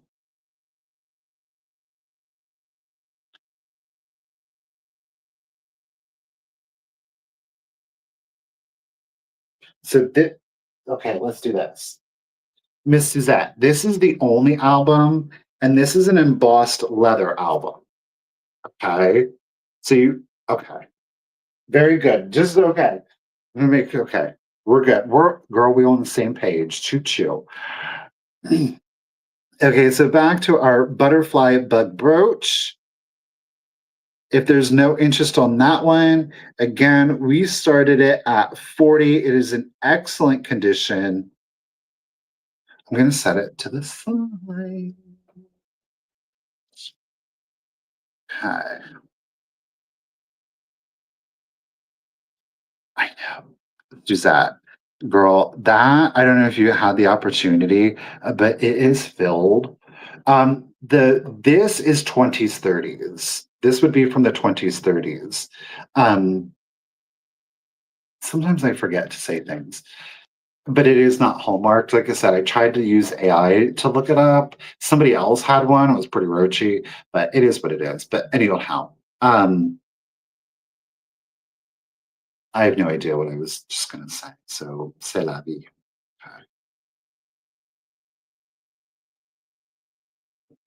Okay. Okay.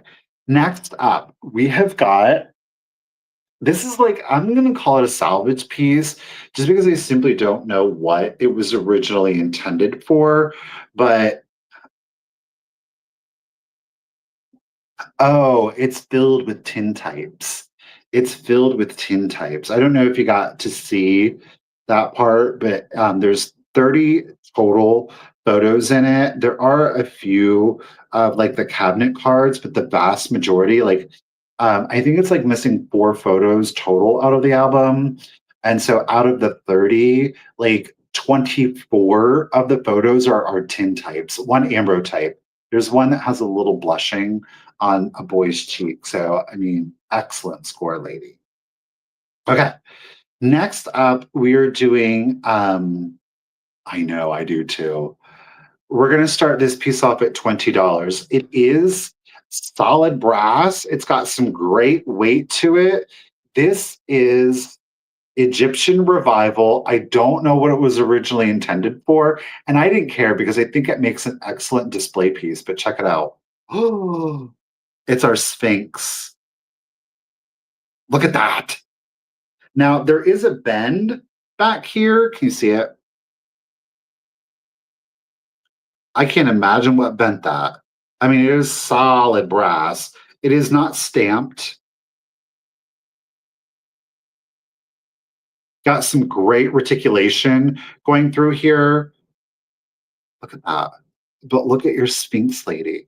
Now, there's 2 little spikes here on the knees.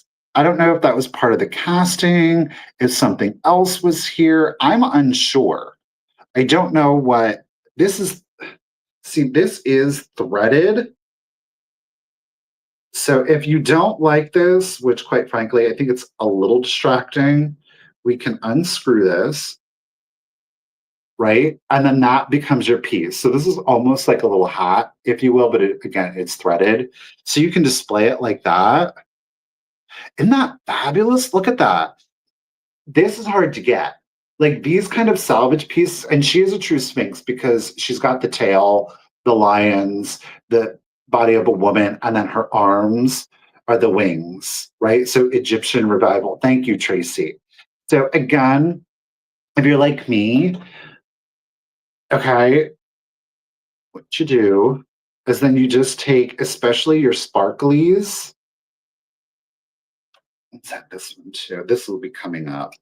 But if you've got your jewelry, display it on there. You don't have to display anything. I didn't actually even have anything on it. What in the world am I doing?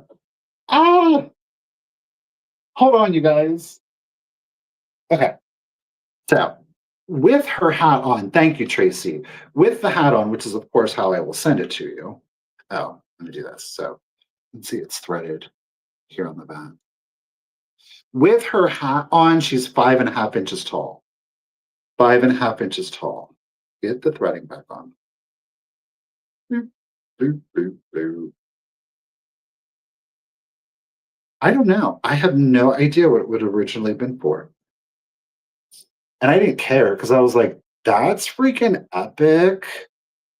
Again, that Egyptian revival stuff, true. Egyptian Revival. Very hard to get, but it is a solid brass. Look at that. Excellent sculptural detail. Thank you, Tracy, again for the bid. Look at that. She's gorgeous. She almost, she's like the head. She's like a distant cousin to the Lady Liberty, the Statue of Liberty.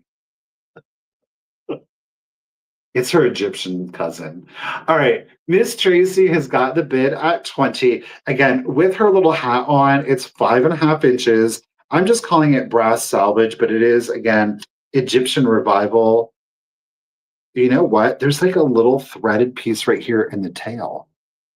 I just have always wondered, do you see there's a small thread right in there? I would have loved to have known what she was. Was she part of a lamp? Maybe like an oil lamp, a wall sconce, but it's like flat here. So is it part of like a larger serving? I don't know. I mean, I don't care because it's super cool to me the way that it is, but it would be interesting to know. Oh, Sarah's coming in at 25. Thank you, Sarah. All right, I'm going to do the countdown. Again, solid brass, Egyptian Revival, architectural salvage, figural piece here. Again, this is threaded, so you can remove it. Let's do the countdown.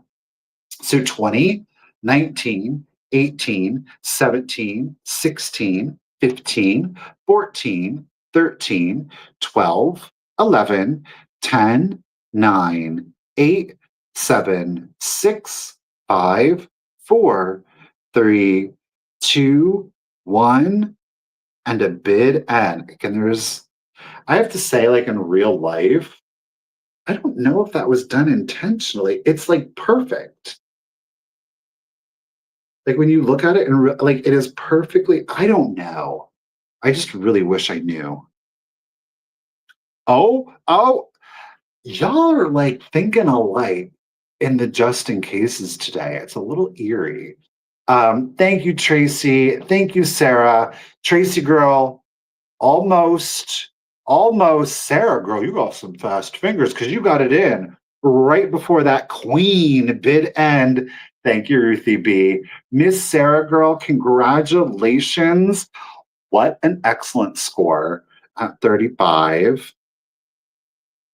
This piece, the reason we're not doing it is because um, we've just got like a lot of silver plate. We do have some Egyptian Revival and silver plate, and then like the brass, like it's a little too weird in the collection. And I'm just not going to have enough room. I just know that I'm not going to have enough room. But what would be cool is if you did what I was thinking. I was like, well, maybe I could keep it because this is what I would do with it if I kept it. I would do like some little dried florals down here, not a lot, just enough to kind of fill this out. In particular, like the flat surface and not really cover this up. You can go to Michael's craft store. They currently sell them and they have little wooden bases and get like a miniature cleoche with some dried florals in there and put it in a cleoche. Oh, that would be so it. I'm telling you. But anyhow, Sarah, it's yours. Congratulations and thank you. All right. We got some new folks that haven't been with us in a while. I love seeing that. Thank you. Okay, let's do a book.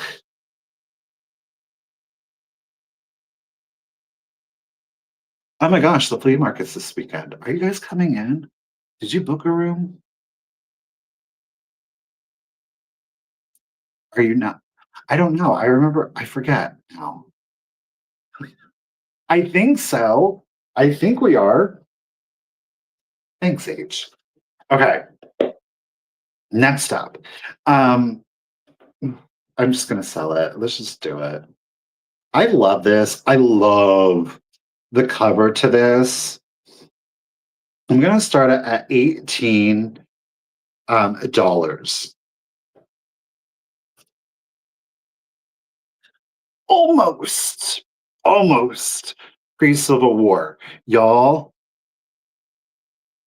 look at this book. Look at it is in like For its age, it is in a really good condition. Now it just has like a very plain um, spine to it. Here on the back, here's other books, from the same publisher. It is a hardbound. Look at that. Forest dialogues for young people, for young folks, pardon. Okay. Look at this. There's no separation. There's no rips, there's no tears. There's like age discolor. It's like even age discoloration. I love the cover to this. I mean, it is in really good conditions. It's not illustrated. You know me, I'm like a sucker. I prefer illustrated books. I mean, look at this condition. This book in this condition is from 1867. 1867. The Forest Dialogues for Young Folks. What this is it would have been, you would have read this, and it would have been topical subjects to talk about, proper things with which you could talk about. Now, in the beginning, it does say, let me read this to you, a collection of original, moral, and humus dialogues adapted to the use of school and church exhibitions, family gatherings, and juvenile celebrations on all occasions. S.A. Frost, oh, it's Frost, not Forrest, Frost, author of The Parlor Stage and Frost Letter Writer, New York Dick and Fitzgerald Publishers, entered according to Act of Congress in the year 1867 by Dick and Fitzgerald. Hi, there it is.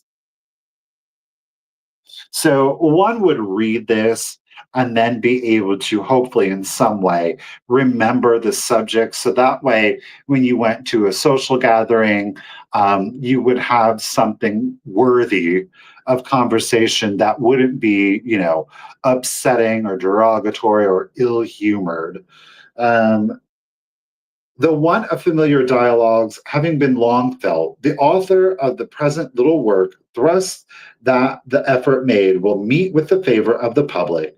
Some of the dialogues are long enough to form a sort of little drama that will interest more advanced scholars, while short and easy ones abound for the use of quiet young children. The subject chosen will, it is hoped, be found useful as conveying sound moral instruction, as well as giving the opportunity to display memory and vivacity in rendering them.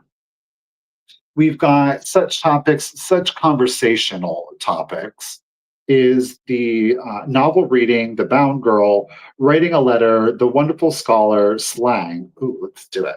The language of flowers, the morning call, the spoiled child, the little travelers, little things, generosity, country cousins, winning the prize, the unfortunate scholar, jealousy. Ooh, let's do it. Let's do jealous. Oh my gosh. So there are like little dramas in here that one could read and then talk about the moral lessons or recite the little play to entertain folks. Jealousy. Oh, we've got characters. Amen, me, myself. I just don't know how I feel about that. Okay, you're coming Sunday. I am all about it, me. So we've got Mary, Ellen, Lucy, and Tom. Mary and Ellen arranging flowers in the room. Mary, how pretty our room will look, dear Ellen. Ellen, coldly, yes. Mary, Lucy is so fond of flowers, and she must admire these. I have saved all of my choicest plants till her return, for in this city she cannot see so many as our garden furnishes. Ellen, you are very happy in the hope of her return. Mary, yes. I will tell you a secret, Nellie. You know how much she admired my Japan lily, the only one of the garden set out, that came to perfection. Well, I mean to give it to her for her birthday gift. Ellen, I thought you prized it above all other flowers. Mary, so I do, but one would not give away to a person they loved a gift of no value. Ellen, true. You love Lucy very dearly. Of course I do, and you too, do you not? Yes, but you love her better than anybody in the world. Smiling. Do you think so, Nell? Mhm. We have the May Queen, a little play. The French lesson with Bob, Max, Hugh, and Ralph. True charity. I didn't mean anything with William, Mr. Leon, Henry, and Mr. Marshall. Oh, and then we've got all of the other different books here in the back. So again, it is Frost Dialogues for Young Folks, published in 1867. Excellent condition. We started at 18. If there's no interest on that, we're going to set it to the side. Okay. Where am I at? Let's do some more jewelry.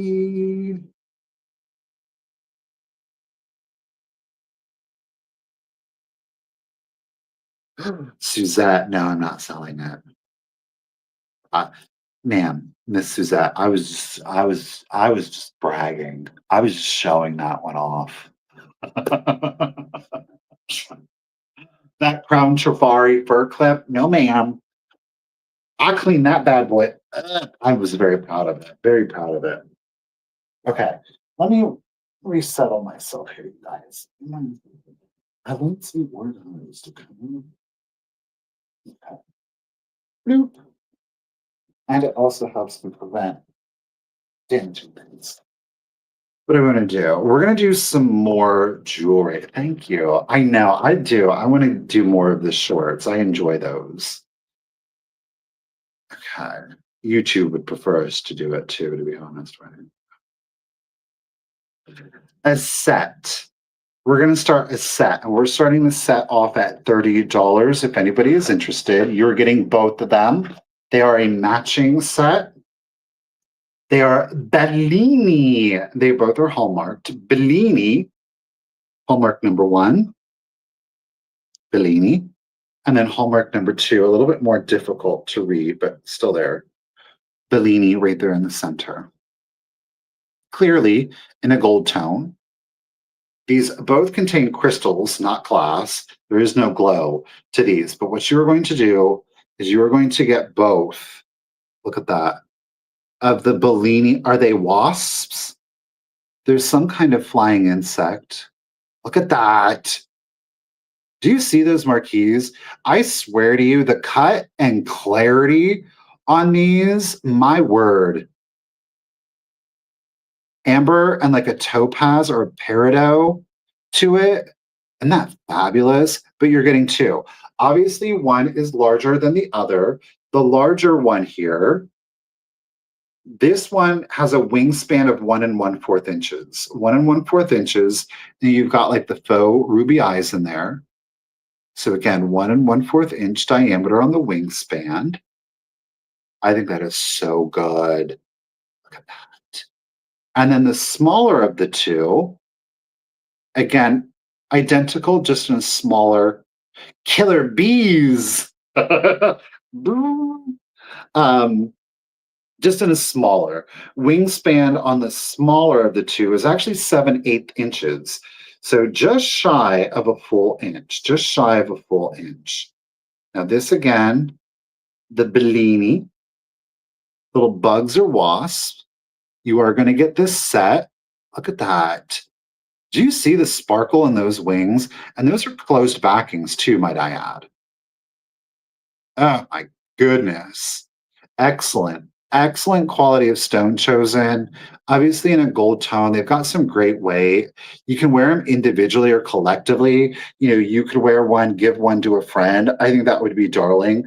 You have matching killer bee pins. Because why not? If anything else, great for your tiny treasure displays. That's what I do with them. Okay, but if there's no interest on those, I'm going to set them to the side. Bellini bugs, get out. All right, we've got a beautiful, it's been a while since I've since I have done a textile. This one is quite exceptional. It is in really good antique condition. It's a Victorian table runner or table scarf, or pardon me, mantle scarf. I used it just as a runner. Are you ready for it? It is 35 inches long. It is 8 inches wide. Now, do keep in mind, look at this. Keeping in mind that it does not include the tassels, okay? If we were to include and it's tassel on both sides, if we were to include the measurement of the tassels, we would be adding an additional 6 inches. So in total, it is 42 total inches long, okay?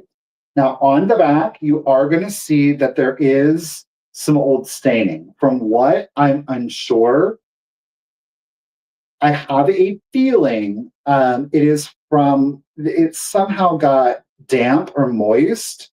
You can see the red is pretty consistent. Well, guess what you see on the front are those red florals. Okay. So I do have a feeling that happened. The only other aesthetic issue to it is that we do have a small split right here.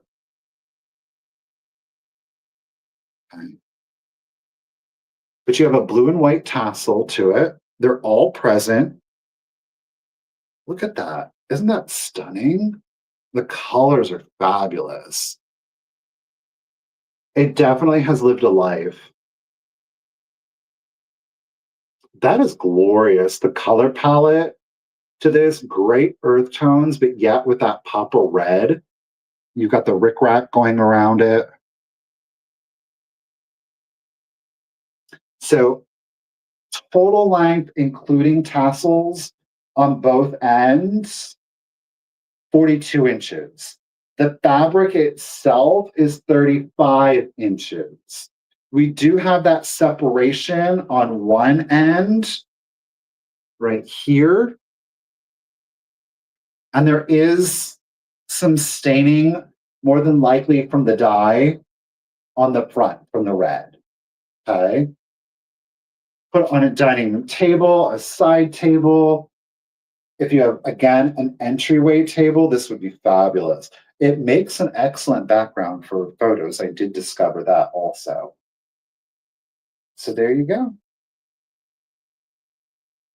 Okay, we have no interest on that either. Everybody's fallen asleep. All right, I'm gonna put that back here. We're gonna do another piece of jewelry. It is another insect. Not embroidery, it's a carved velvet. Suzette, this is a carved velvet. Though it does look like there are areas of.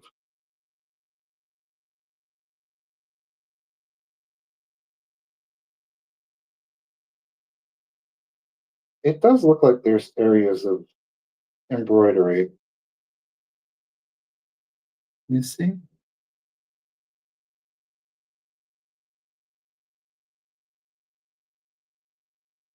Okay. We're going to do another piece of jewelry. Blue, blue, blue. This one I'm starting at 18. This one is quite unique because it actually has genuine amethyst in it. Now, the only reason we're able to bring the real amethyst to is because it does have inclusions to it, right? But this is unmarked. It does have wings. You can see it is faceted here on the back. It is real amethyst. You can see a few of the inclusions on the rear. You can see it better here on the front. Okay. So you kind of got like some spider web inclusions in that one. The stone itself is not chipped or cracked anywhere, but you can see again those inclusions inside of the stone. All right. So is it a little fly? It's some type of flying insect, that is for sure. It is an exact 1 inch. 1 inches. That's the total setting on it. Look at that. Beautifully cut on the amethyst, I will say. The stone itself looks like it's coming in close to 4 carats. It's 5/8 inches long,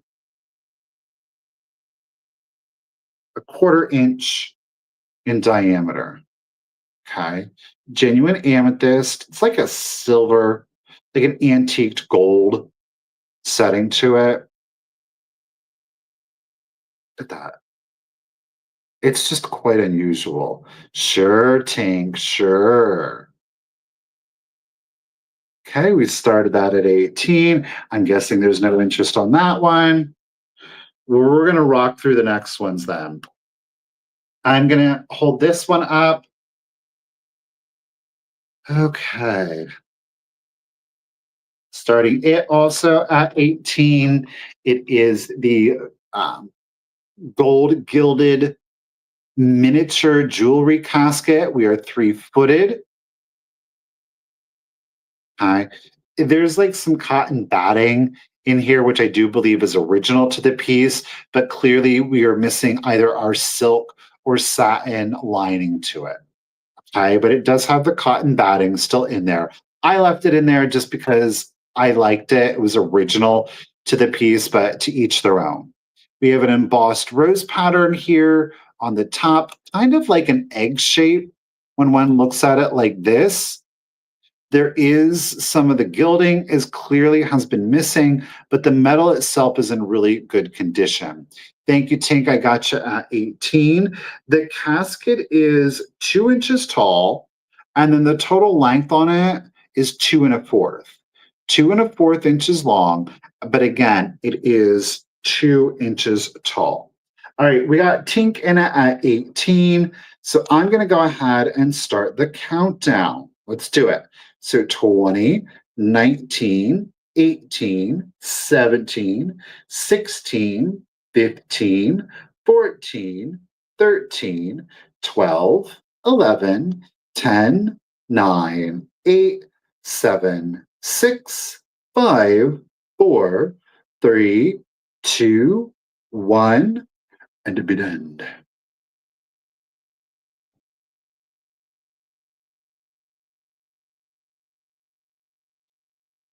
Nope.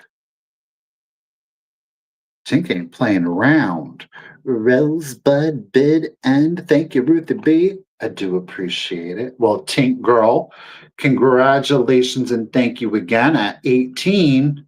It is coming to ya, lady. Congratulations and thank you.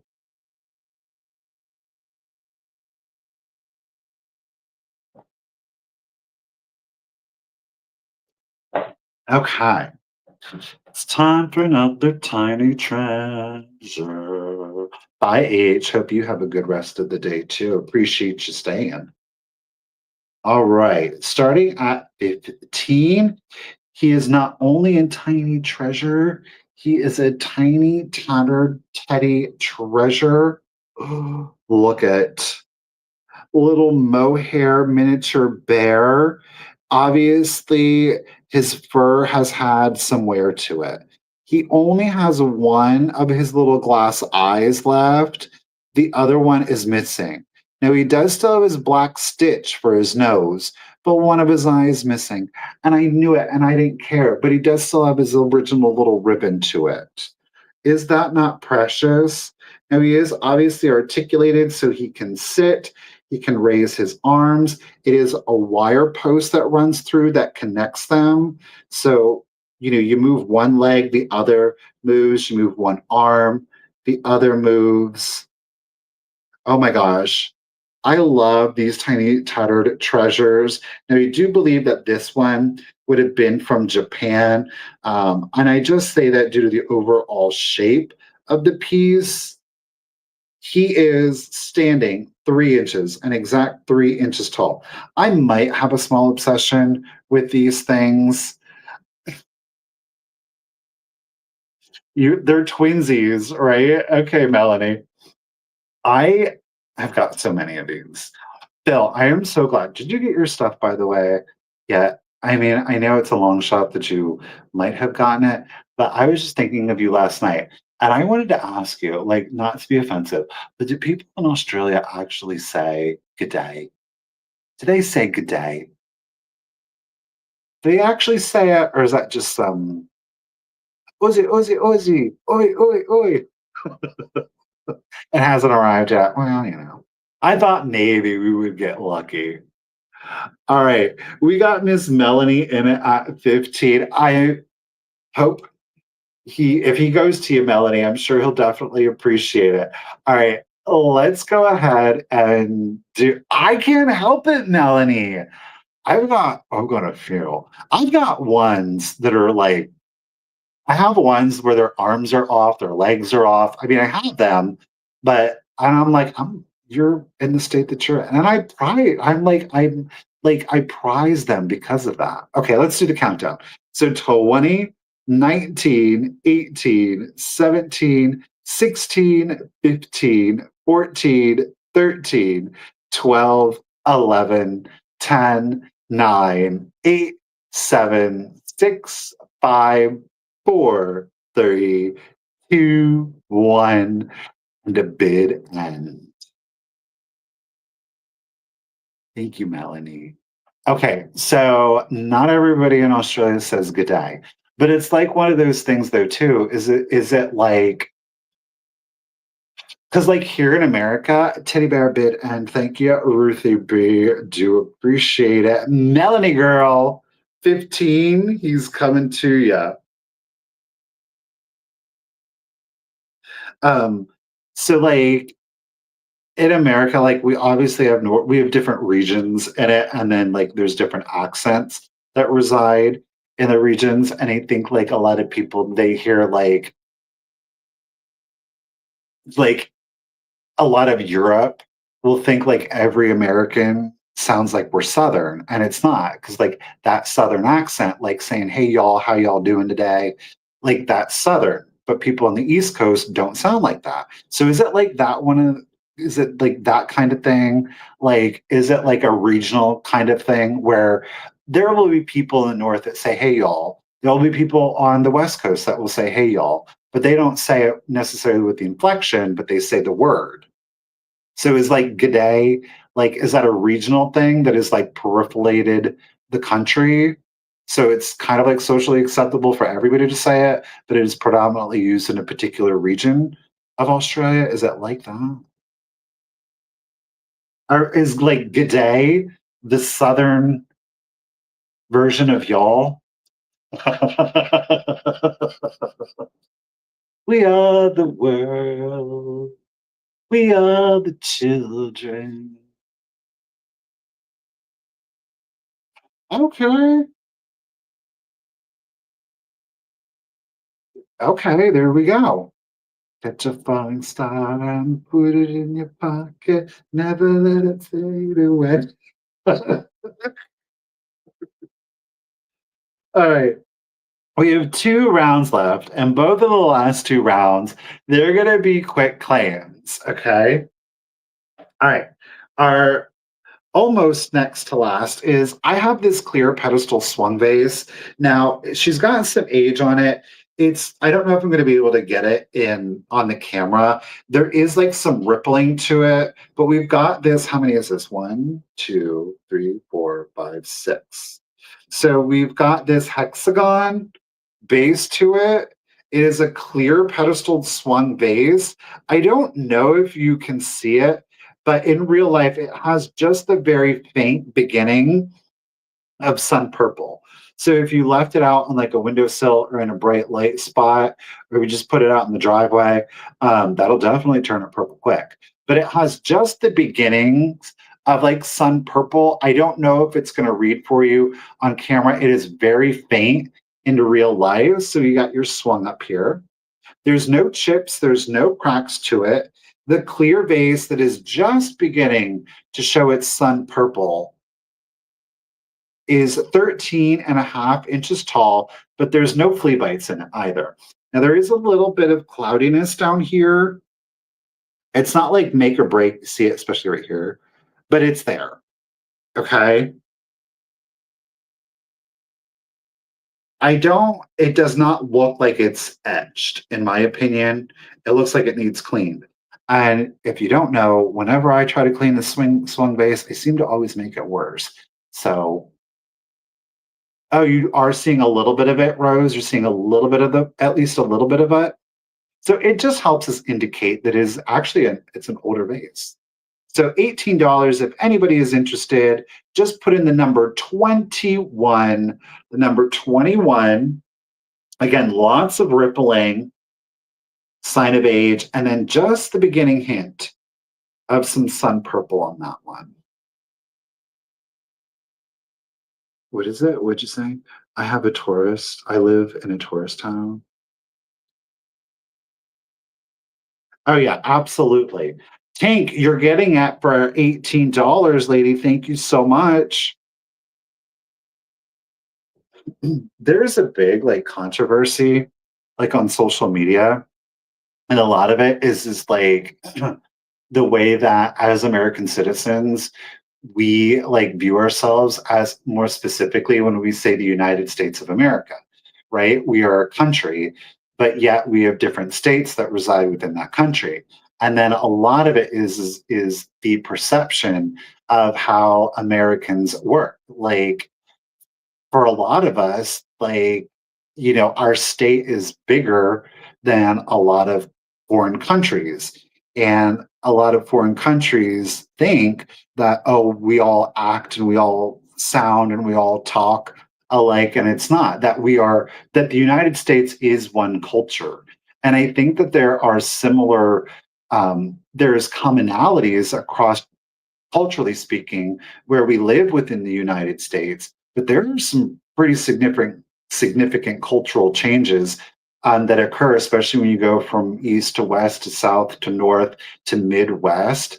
I mean, the dialect, predominance of religion, um, political, ethical, moral, all of those things, the foods that we eat, the way that people dress, way that people, I mean, it really does. It really does run the gamut. I have no clue because I started singing We Are the World. All of that came just because I was singing We Are the World. Last item. Okay. It is a lot of 3 magazines. You're going to get all of them. You have 2 Life magazines and 1 Vanity Fair. The first Life magazine, and I was a little like, are you for real right now? It's a Life magazine from June of 1990. Suzette, you want the butterfly brooch? The green one?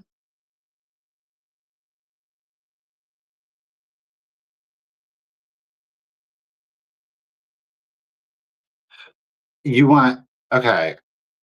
So, Suzette, you want the green and white rhinestone?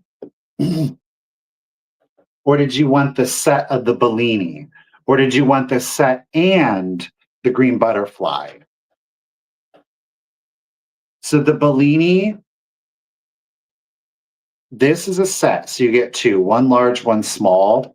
And then I have the green and clear rhinestone butterfly.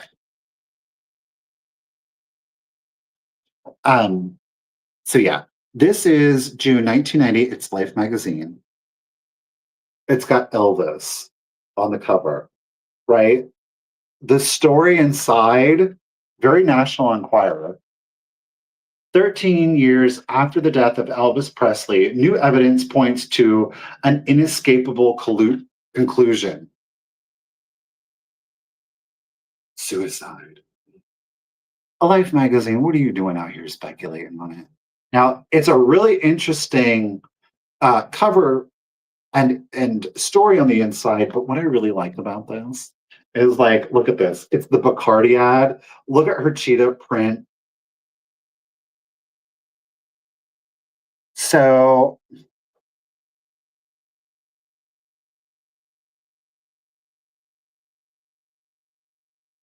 So the butterfly, This did not sell. So this is available. This is 40. The Bellini set, this did not sell, the two pieces. These are available as a set for 30. And then we have the Amethyst Bug. This is available at 18. Well, Sherry, I appreciate you being here. So I am loving this because of the ads, the fashion of it all. It's like, look at the cars.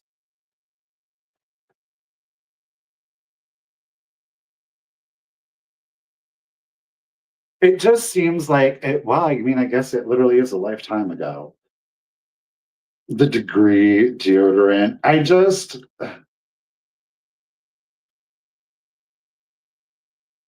the cigarette ads. Oh, here's good old Barbara's up in there.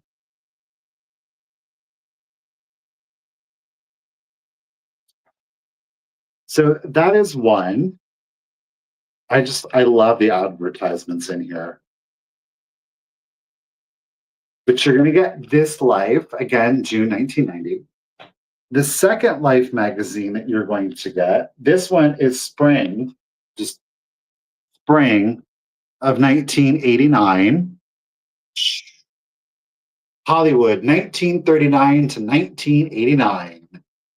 Look at Betty Davis.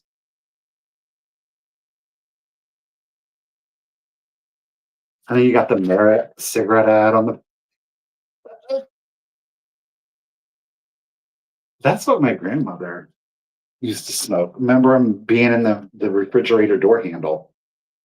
Um, it's just again the photography of it all, like the feeling of it all. The advertisements 35 years ago, y'all. My word. Let's get into here.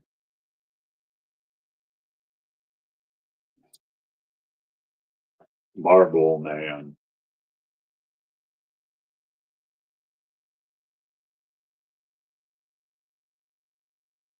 Oh. Here we've got some Benson Hedges, ladies, maybe some gentlemen.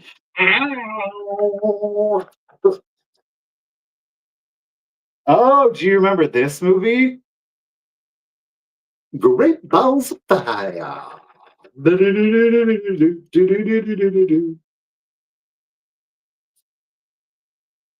Here's some of the Hollywood stuff.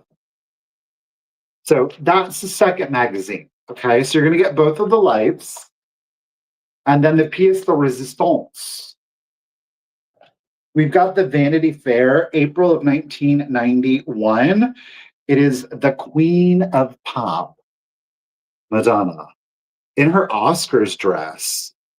This is when she performed, it's the only time she performed at the Oscars when the Dick Tracy, the song she sung in Dick Tracy was up for Best Song for the Oscars, and she performed live in this dress. Oh, yeah. This is when she took Michael Jackson. So, I mean, you know, the Vanity Fair has got the fashion. Look at the Express.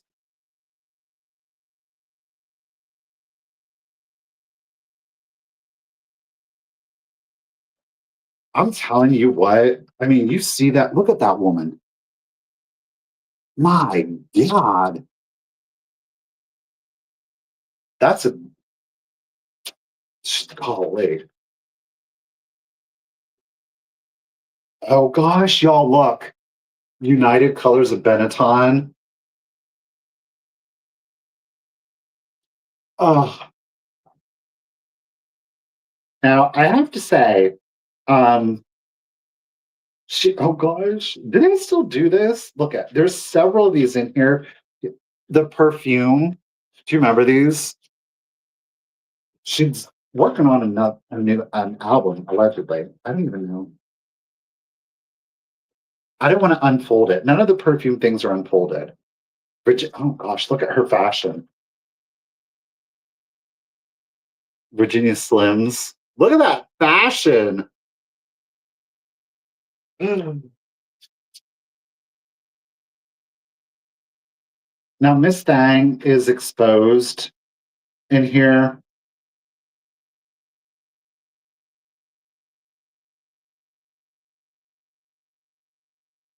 Here's her centerfold. So again, the 19, what was this, 1990? Yes, 1991, big pardon. Vanity Fair, Madonna. June 1990, Life. Tabloid fodder about Elvis. And then we've got spring 1989 Life. It's $15. And this one sells for more than that by itself. Yeah. $15, you get all three of these. I mean, if you were in the 90s, this is going to take you back. 15 bucks for all three magazines, number 13. Number 13 for 15. You get all of those advertisements, all of the fashion, and of course the Madonna in there. Okay.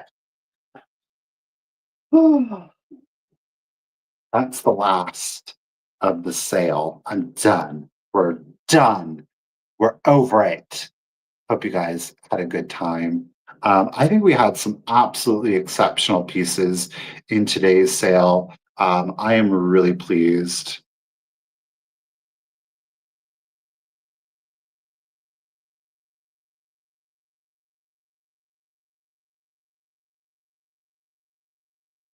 You want, okay, hold on, Suzette.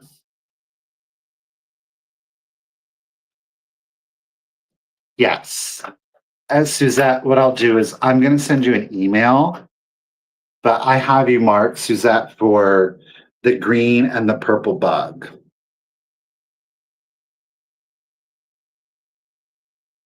I got you taken care of, girl. Thank you, Cheryl. Appreciate it. I really do. Thank you again, everybody that was able to join me here live today. Of course, to anybody out there that is watching the replay, especially if you've made it this far into the replay, thank you so much. I really do appreciate that. I want to give a huge shout out, of course, to Miss Ruthie B for being yet again an amazing bid ender as always. Huge shout out to Miss Kim, Miss Desert Gal Curious, to Miss Karen Gillette, to Miss Enamor Amy. Ladies, thank you all so much for being here. It is a hot show for sure. I'm like turning into, I'm going to go have to dab the face. But thank you all so much. I really do appreciate you guys spending your time here with me today. I hope you enjoyed today's sale.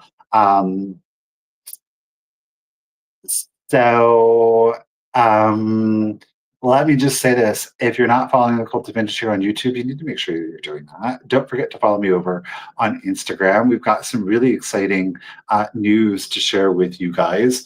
I am not, well, let me say this. I'm not going to wait till Tuesday. I'm not going to wait to Tuesday to see you guys again. No, no. Matter of fact, you know what? She's been on medical leave long enough. So how about Misty and I see you guys this Sunday night? What if Misty and I see you this Sunday night at 7 p.m. Eastern? That's right, on Thrifter Junker Vintage Hunter YouTube's channel. Sunday, that's right, Helen. Misty and I will be coming back. I'm sorry, Phil. Misty and I will be coming back together this Sunday night at 7 p.m. Yes, we will. That's right. Stay tuned. You got to watch for the previews. Follow us both on Instagram and YouTube because we're going to see you there. It's going to be fun. Hope you guys can join us. Again, thank you everybody so much. I'm going to get your packing and shipping out to you. Look for those invoices. I want to give a huge shout out to all of you that were new that showed up, or it's been a while since you've been with me, and welcome. And I appreciate you coming back. Thank you guys so very much. I hope you guys have a great rest of the week. Don't forget, Misty and I are going to be back this Sunday on Misty's YouTube channel, Thrifter Junker Vintage Hunter, at 7 p.m. We, of course, will post updates for you, but we hope to see you guys then. So have a great week, and we'll see you sooner than later. Okay, guys. Bye, everyone.